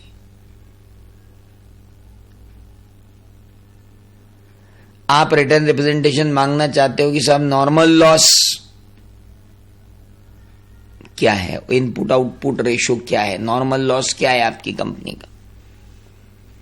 जवाब दे रहा है कौन? Director HR. दादा डायरेक्टर प्रोडक्शन से बात करवा। तो डायरेक्टर एचआर होके कहां से देगा? तेरे को कहां से नॉलेज आएगा? मुझे एप्रोप्रिएट रिस्पॉन्सिबिलिटी वाला नॉलेजेबल पर्सन चाहिए जो मुझको रिटर्न रिप्रेजेंटेशन पर जवाब दे दे। ओके। रिटर्न रिप्रेजेंटेशन मैनेजमेंट के लेटर हेड पे हो, राइटिंग में हो, साइंड हो, डेटेड हो। और कॉमन सेंस की बात है, ऑडिट रिपोर्ट के बाद की डेट मत दे देना, नहीं तो पता चलेगा ऑडिट एविडेंस बाद में है, रिपोर्ट पहले चली गई। ओके। अब क्या करें? अब मैं आपको वापस स्टोरी बोर्ड पे ले चलता हूं क्योंकि यहां पर फिर से कुछ होने वाला है। Let's move to storyboard again.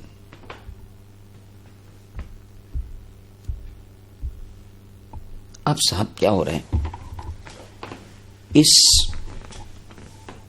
Entity edible oil limited का ऑडिट करते वक्त अलग अलग लोग अलग अलग कंफर्मेशन मांग रहे हैं। डॉली ने एग्जीक्यूटिव डायरेक्टर से परमिशन मांगी और इंफॉर्मेशन मांगी। डॉली ने एग्जीक्यूटिव डायरेक्टर से कंफर्मेशन मांगी कि मुझे रिलेटेड पार्टीज की लिस्ट दे दो। वहां से एग्जीक्यूटिव डायरेक्टर ने रिलेटेड पार्टीज की लिस्ट डॉली को दे दी। Keep this list with you, ये लो सब लिस्ट। अब रिलेटेड पार्टीज की लिस्ट हमारे पास आ गई। मुझे बताओ, क्या ये जो रिलेटेड पार्टीज की लिस्ट हमें एग्जीक्यूटिव डायरेक्टर से प्राप्त हुई है, ये sufficient and appropriate audit evidence है या इसे दूसरे ऑडिट एविडेंस की लाइट में टेस्ट करना पड़ेगा? बट नेचुरल है कि ये जो आपको रिलेटेड पार्टीज की लिस्ट यहां से दी गई है, इस लिस्ट को आपको अदर ऑडिट एविडेंस की लाइट में टेस्ट करना पड़ेगा। रिलेटेड पार्टीज की लिस्ट को कैसे क्या? उसने जो रिलेटेड पार्टीज की लिस्ट दी, अब आप लगाना चालू करो अपनी audit procedure, other audit evidence test करो। अरे हेलो, सेक्शन 189 रजिस्टर उठा के देखो ना यार, कौन कौन related party. Board of director की मिनट बुक उठा के देख लो, पता चल जाएगा रिलेटेड पार्टी ट्रांजैक्शंस कौन कौन से। पिछले साल की एनुअल रिपोर्ट उठा के देखो कि रिलेटेड पार्टी डिस्क्लोजर में अकाउंटिंग स्टैंडर्ड 18 में शुरू में क्या कहा गया था। और इन सब इन्फर में शेयर होल्डर रजिस्टर्स देख लो, इन्वेस्टमेंट रजिस्टर देख लो, पता चल जाएगा होल्डिंग सब्सिडरी कौन है। इन सब से जो रिलेटेड पार्टी की लिस्ट मैनेजमेंट ने दी है उसको कंपेयर करो, यानी तुम्हें रिलेटेड पार्टी लिस्ट की जो एक्सटर्नल कंफर्मेशन मिल गई और मैनेजमेंट से कंफर्मेशन मिली है उससे अदर ऑडिट एविडेंसेस की लाइट में टेस्ट करो। और जब ऐसा लगे कि रिलेटेड पार्टी की जो लिस्ट मैनेजमेंट ने पकड़ाई है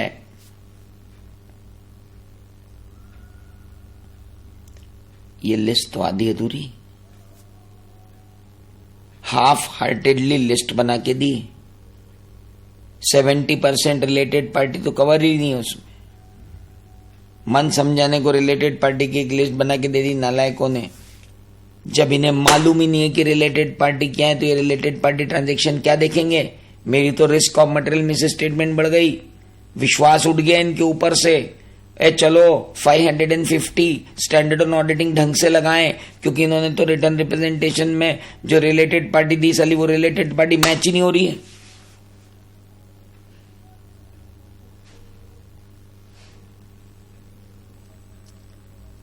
SFIAT एक स्टेशन है जो आपको बताएगा कि आपकी अगली गाड़ी किधर जाएगी। अगर रिलेटेड पार्टी की लिस्ट से रिलेटेड पार्टी मैच हो गई तो कोई बात नहीं, नॉर्मल ऑडिट प्रोसीजर लगा के निकल जाओ। लेकिन मिसमैच हो गया, पूरा सर फ्यूज हो जाएगा। और एक बात ध्यान से सुनना, बहुत ध्यान से, अगर एक रिटर्न रिप्रेजेंटेशन इन्होंने गलत कर दिया तो इन नालायकों से शॉर्ट टर्म इन्वेस्टमेंट की लिस्ट भी तो मांगी थी, वो भी आई है, वो भी सही है कि नहीं है जरा डिटेल में देख लें। इन्होंने कॉन्टिजेंट लायबिलिटी की भी लिस्ट दी है। जब तो सब देखना, जब एक तरफ से विश्वास उठा है तो सब तरफ से ही उठा है। यानी अगर आप रिटर्न रिप्रेजेंटेशन लेते जा रहे हो और एक दिन आपको पता पड़ता है कि कोई एक रिटर्न रिप्रेजेंटेशन फेक निकल गया है, तो जितने रिटर्न रिप्रेजेंटेशन आपको मिले हैं आप जरा उनके बारे में एक बार फिर से उनकी रिलायबिलिटी को चेक करें। ये तो एक सिचुएशन। नाउ वी हैड शैली।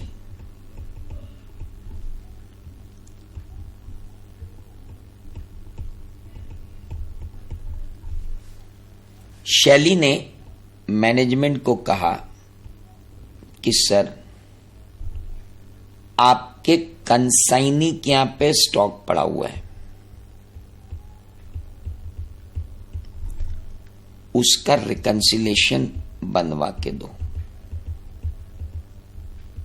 या फिर उसका स्टॉक स्टेटमेंट लाओ, कंसाइनी का साइन किया और आप भी साइन करो उस पर।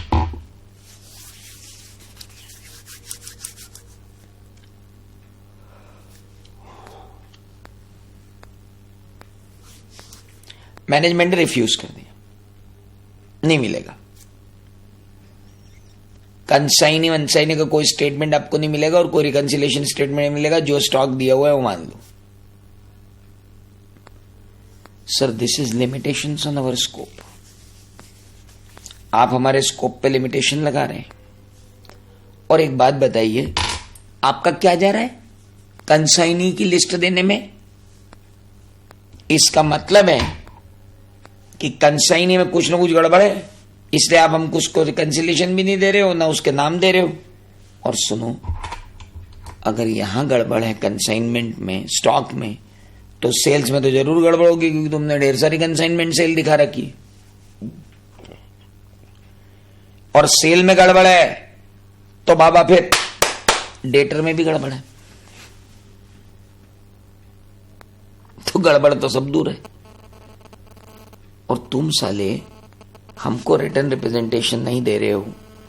इससे हमें पता चला कि रिस्क ऑफ मटेरियल में स्टेटमेंट बढ़ गई है। तो अब जो बाकी के स्टेटमेंट तुमने दिए हैं, बाकी के रिटर्न रिप्रेजेंटेशन दिए हैं, यार उनको एक बार और चेक करना पड़ेगा बॉस। तुमने बिल्कुल मतलब जो है शंका पैदा कर दी हमारे दिल में। इसलिए कहा गया बॉस आपको आपके स्टैंडर्ड में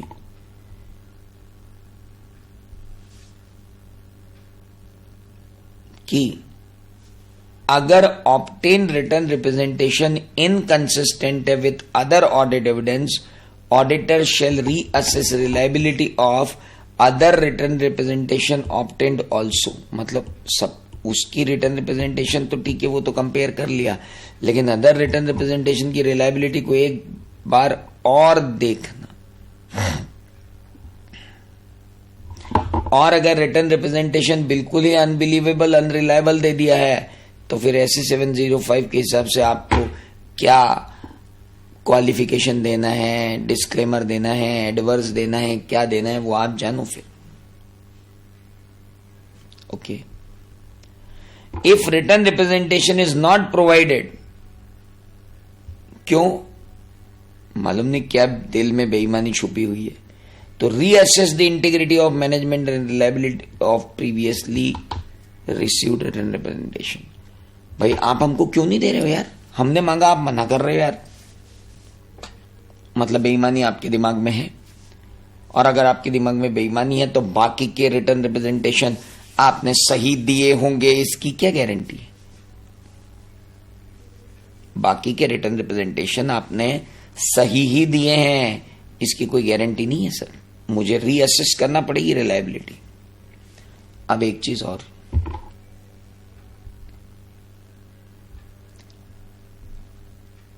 सर ये जो रिटर्न रिप्रेजेंटेशन वाले लोग हैं ना, इनमें जब हम रिटर्न रिप्रेजेंटेशन मांगने गए तो पता चला कि ये इस साइड वाले तो जेल में है और इस साइड वालों पे मुकदमा चल रहा है, और ये भैया तो फरार है। और ऐसा घपला किया है इन लोगों ने, सब बेईमान है। इधर वाले जेल में है,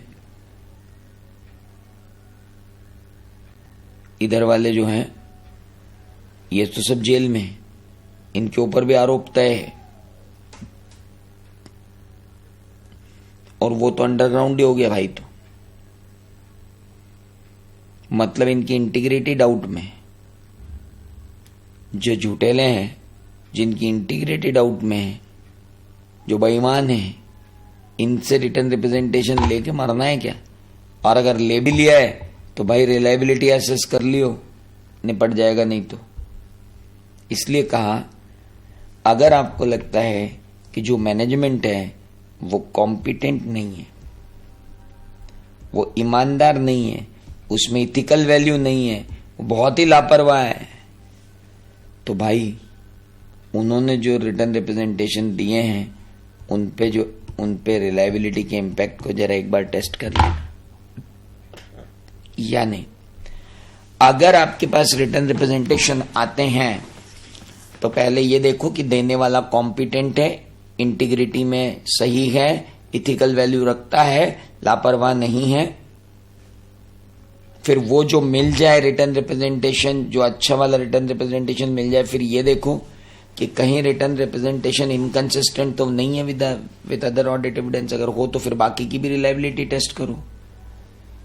अरे हमने मांगा तो दे नहीं रहे, अगर नहीं दे रहे तो भी चोर की दाढ़ी में तिनका है, और अगर दिया है और प्रूव हो गया गलत है तो चोर की दाढ़ी में फिर तिनका है। अब साला चोर की दाढ़ी में तिनका है कि पूरी दाढ़ी ही तिनके की है, इसलिए फिर हमको रीअसेस करना पड़ेगी रिलायबिलिटी ऑफ रिटर्न रिप्रेजेंटेशंस। तो बच्चों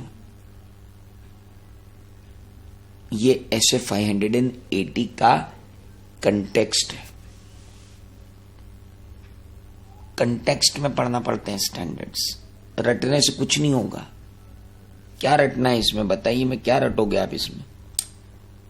रिटर्न रिप्रेजेंटेशन क्या है? रिटर्न स्टेटमेंट है जो मैनेजमेंट प्रोवाइड करता है ऑडिटर को, जो कंटेन करते हैं कुछ मैटर को, सपोर्ट करते हैं एविडेंस को। टाइप क्या होते हैं, एक में तो मैनेजमेंट अपनी रिस्पॉन्सिबिलिटी की गुणगान करा करता है और एक में ऑडिटर उससे पूछताछ कर लेता है। उसके बाद रिटर्न रिप्रेजेंटेशन के बारे में कुछ छोटी मोटी बातें, स्टैंडर्ड में इससे ज्यादा कुछ है ही नहीं। लेकिन जो क्वेश्चन आता है दिमाग खोल देने वाला होता है भाई साहब। आइए जरा क्वेश्चन देख लें। यही अटेम्प्ट, दिस अटेम्प्ट, ये इससे पिछला अटेम्प्ट नवंबर 2019, पहला ही क्वेश्चन आपके जानिब ऐसे 580 से मिस्टर एल जब कंडक्ट कर रहे हैं ऑडिट ऑफ एबीसी ने ऑब्जर्व किया कि substantial amount recognised in respect of obsolescence of inventory and warranty obligation in financial statement. Inventory और वारंटी ऑब्लिगेशंस के रिलेटेड सब्सटेंशियल अमाउंट रिकॉग्नाइज किया गया है कि ऑब्सोलीट हो गई है इन्वेंट्री और ये वारंटी ऑब्लिगेशन है। Mister L wants to obtain written representation from management to determine whether the assumptions and estimates used are reasonable. Guide Mr. L with reference to relevant standards on auditing. आपको written representation word वहां दिखा और आपको लगा कि भाई ये ऐसे 580 का क्वेश्चन है। क्योंकि यहां पे रिटर्न रिप्रेजेंटेशन दिख रहा है इसलिए ऐसा लगता है कि ये ऐसे 580 का क्वेश्चन है, लेकिन आई डोंट थिंक कि ये ऐसे 580 का क्वेश्चन है। जरा आप एक बार इसको टेस्ट कीजिए कि कौन सा क्वेश्चन है। अब इन तीनों स्टैंडर्ड्स पर जो आज तक क्वेश्चंस आए हैं उन क्वेश्चंस के बारे में बात कर ले। भाई ये एक क्वेश्चन नवंबर 14 में 3 मार्क्स के अंदर आ गया था। फंडामेंटल होता, मतलब अब आप ये नहीं कह सकते कि मेरा ये क्वेश्चन पढ़ा हुआ था या मेरा ये क्वेश्चन नहीं पढ़ा हुआ था। You can't say this because बोल रहा है compare and explain the following, reporting to shareholder versus reporting to those share with governance. अब साहब रिपोर्टिंग टू शेयर होल्डर और reporting to those share with governance दोनों में बहुत अंतर है। शेयर होल्डर को हम रिपोर्ट करते हैं फाइनेंशियल स्टेटमेंट्स की ऊपर कि वो ट्रू एंड फेयर व्यू दे रहे हैं या नहीं दे रहे हैं। दो शेयर विद गवर्नेंस को हम ऐसे 210 से रिपोर्ट करना चालू करते हैं तो ऐसे 620 तक रिपोर्ट करते रहते हैं।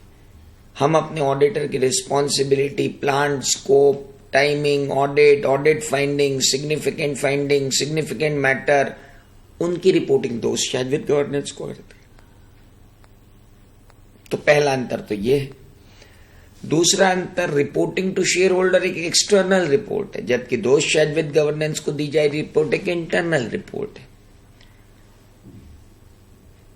शेयर होल्डर को दी जाए रिपोर्ट रूटीन रिपोर्ट है, जबकि दो शेयर विद गवर्नेंस को दी जाए रिपोर्ट में रूटीन रिपोर्ट के अलावा एक्सेप्शनल रिपोर्ट्स भी होती है। Reporting to shareholder audit खत्म होने के बाद करनी पड़ती है। दो शेयर विद गवर्नेंस को तो आप ऑडिट के दौरान ही रिपोर्ट करते हो, टाइमली बेसिस पे रिपोर्ट करना होती है। रिपोर्ट टू शेयर होल्डर तो हमेशा रिटर्न होती है, एक फॉर्मेट में होती है। दो शेयर विद गवर्नेंस को तो हम जनरली रिटर्न देते हैं, पर हम इनसिग्निफिकेंट मैटर पर ओरल कम्युनिकेशन भी कर सकते हैं।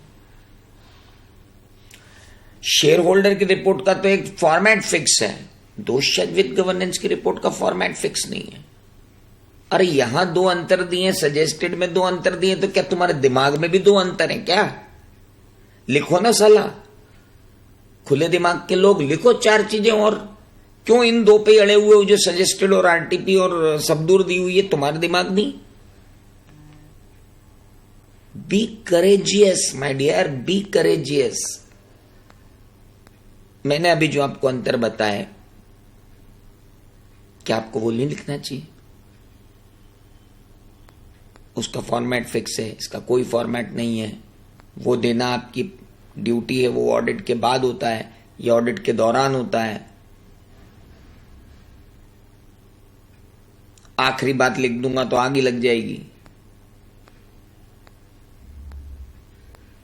जो मैटर शेयर होल्डर को रिपोर्ट किए जाते हैं वो सारे मैटर दोष चार्ज विद गवर्नेंस को रिपोर्ट नहीं करना होते, क्योंकि दोष चार्ज विद गवर्नेंस को सिर्फ सिग्निफिकेंट मैटर से रिपोर्ट करना होते हैं।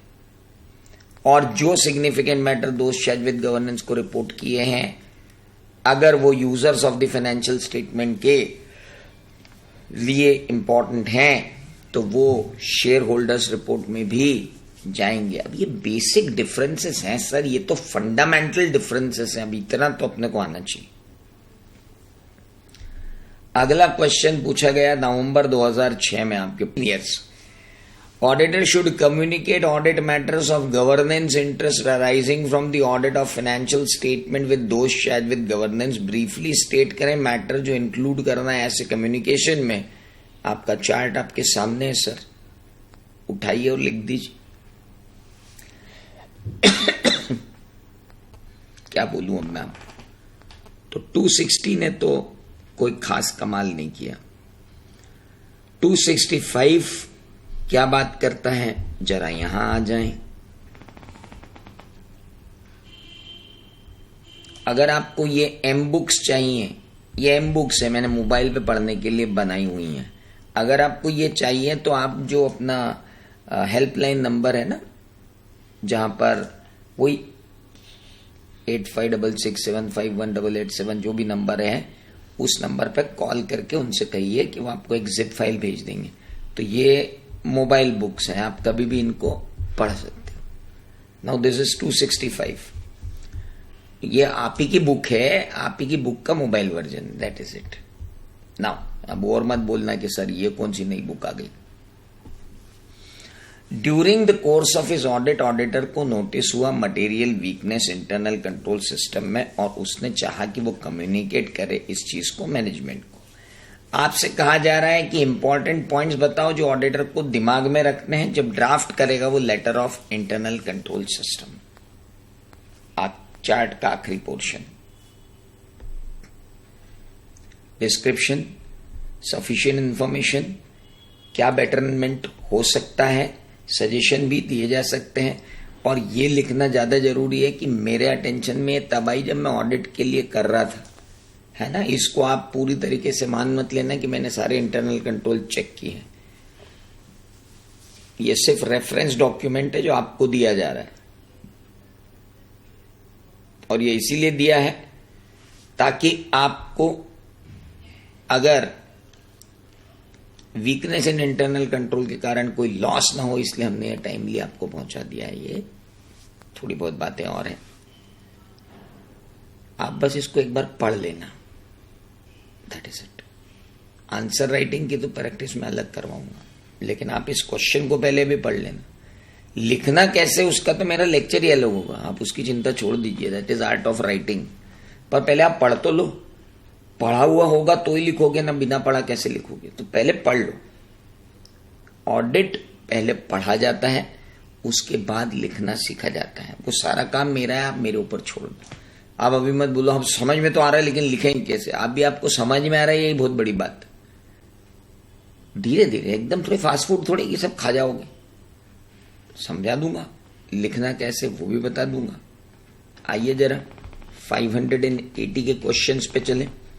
कुछ तो क्वेश्चन होंगे जो कभी आए होंगे। अच्छा, 580 इतना जोरदार है कि कई बार क्वेश्चन होता नहीं है 580 का, लेकिन लगता है कि 580 का है। बताऊं उदाहरण? मजा आएगा आपको। नवंबर 19 के पेपर में पहला ही क्वेश्चन ऐसा मिराज था ये कि लोग सोचते रहे कि यार ये है तो 580।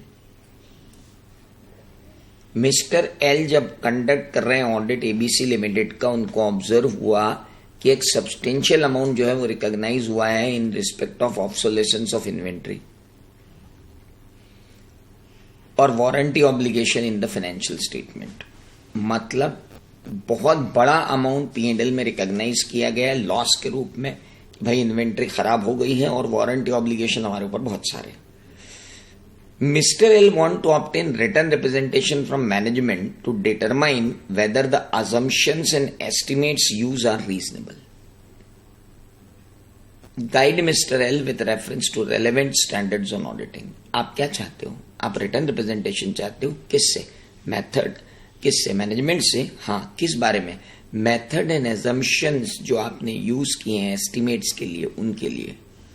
दादा ये तो ऐसे 540 है, रिटर्न रिप्रेजेंटेशन लिखा है तो 580 थोड़ी लिखूंगा मैं. अब आप बोल दो सर रिटर्न रिप्रेजेंटेशन आया था मैं तो 580 लिख के आया और मेरे को मार्क्स नहीं दिए, तो इसमें उसकी गलती नहीं है ना. गलती आपकी, आप समझ ही नहीं रहे हो क्वेश्चन को क्या है. वो क्वेश्चन 540 का क्वेश्चन है, कहां से आ गया 580? 580 तो थोड़ा रेफरेंस में आएगा थोड़ा बहुत, मेजरली तो वो 580 का अकाउंटिंग एस्टिमेट कैसे चेक करना. क्या करें, हमको तो क्या है कि दिखना चाहिए क्या लिखा है भाई. इतने में तो हम जो है धावा बोल देते हैं 580 दिख गया 580 लिख दो. अरे भैया 580 दिख गया 580 लिख दो. उसने 580 पूछा ही नहीं, 580 क्यों लिख दो? 580 का खाली रेफरेंस देना है, आप पहले जा रहे हो उसको 580 बेचारे को. यहां लिखो ना यार 580, राइट डाउन हियर 580. ये लो, ढेर क्वेश्चन अपने पास एग्जाम में पूछे गए. ले लीजिए, नवंबर 14 में पूछा गया. ऑडिटर है PQR लिमिटेड प्राइवेट लिमिटेड का, टर्नओवर 12 करोड़ है. कुछ स्टॉक का न एग्जिस्टेंस कंफर्म हो पा रहा है, न वैल्यू कंफर्म हो पा रही है. हाँ, एक सर्टिफिकेट जरूर मिल गया मैनेजमेंट से कि हाँ भैया स्टॉक एग्जिस्ट करता है, उसकी वैल्यू इतनी है. ऑडिटर ने रिलाय किया उसी के ऊपर और अपनी ऑडिट रिपोर्ट साइन कर दी. क्या ये बिल्कुल सही अप्रोच है? ना जी, बिल्कुल सही अप्रोच नहीं.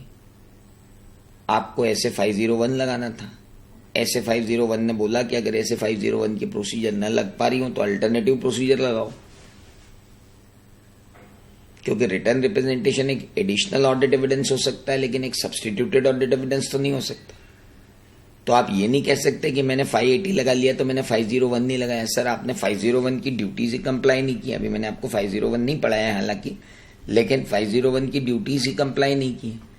तो अब ऑडिटर अगर कहता है कि मैंने रिटर्न रिप्रेजेंटेशन ले लिया है तो ये एक एडिशनल ऑडिट एविडेंस हो सकता है लेकिन ये सब्सटीट्यूटेड ऑडिट एविडेंस नहीं हो सकता.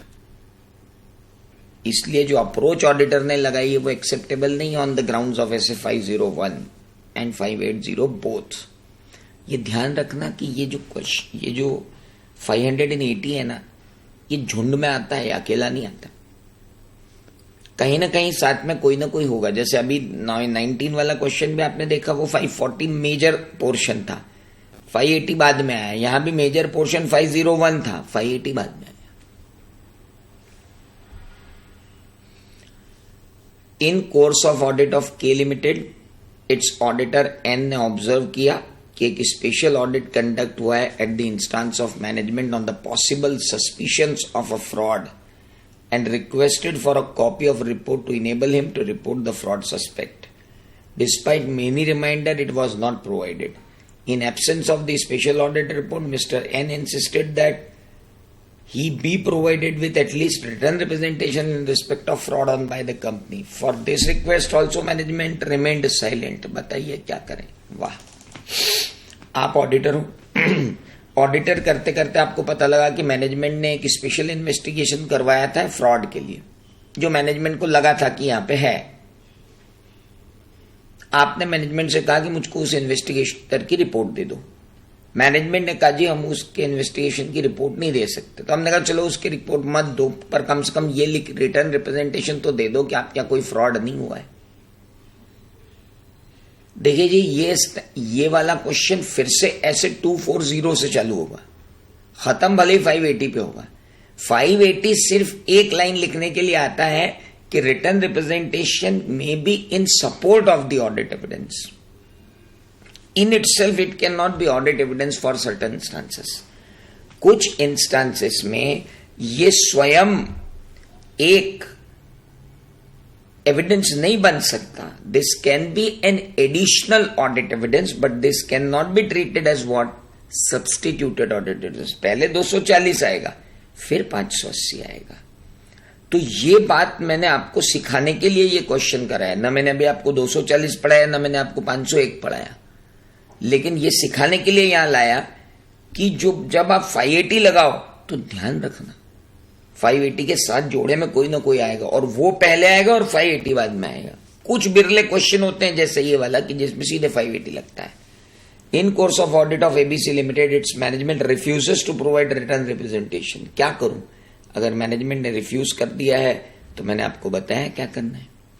पहली बात, ये रिस्ट्रिक्शन ऑन स्कोप है, इसका अपनी रिपोर्ट पे क्या इंपैक्ट पड़ेगा वो देखो, और जितने पहले लिए हुए रिटर्न रिप्रेजेंटेशंस हैं उनको फिर से चेक करो, क्योंकि अब मैनेजमेंट की इंटीग्रिटी डाउट में आ रही है कि मैनेजमेंट ये रिटर्न रिप्रेजेंटेशन हमको क्यों नहीं दे रहा है। For the sake of this we need to go with that. तो मेरे प्यारे दोस्तों, ये थे कुछ क्वेश्चन, बहुत कम पूछे जाते हैं ऐसे 260, 265 और 580, लेकिन फिर भी हमने एक साथ एक टॉपिक में मैनेजमेंट के साथ गुफ्तगू जो है वो खत्म कर दी। अब ऐसे 300 में आगे बढ़ने के लिए फिर से फंडामेंटल ब्रेक लेना पड़ेगा, यानी हमको 2 स्टैंडर्ड्स को पढ़ना पड़ेगा मिलाकर। एक तो फंडामेंटल्स ऑफ ऑडिट रिस्क पढ़ना पड़ेंगे, और उससे भी पहले पढ़ना पड़ेगा ऐसे 500, क्योंकि जब तक मैं आपको ऐसे 500 नहीं पढ़ा दूंगा और ऑडिट रिस्क के फंडामेंटल नहीं पढ़ा दूंगा, तब तक हम 300 सीरीज की तरफ नहीं जा सकते, 500 सीरीज की तरफ नहीं जा सकते। तो चलिए आगे बढ़ते हैं।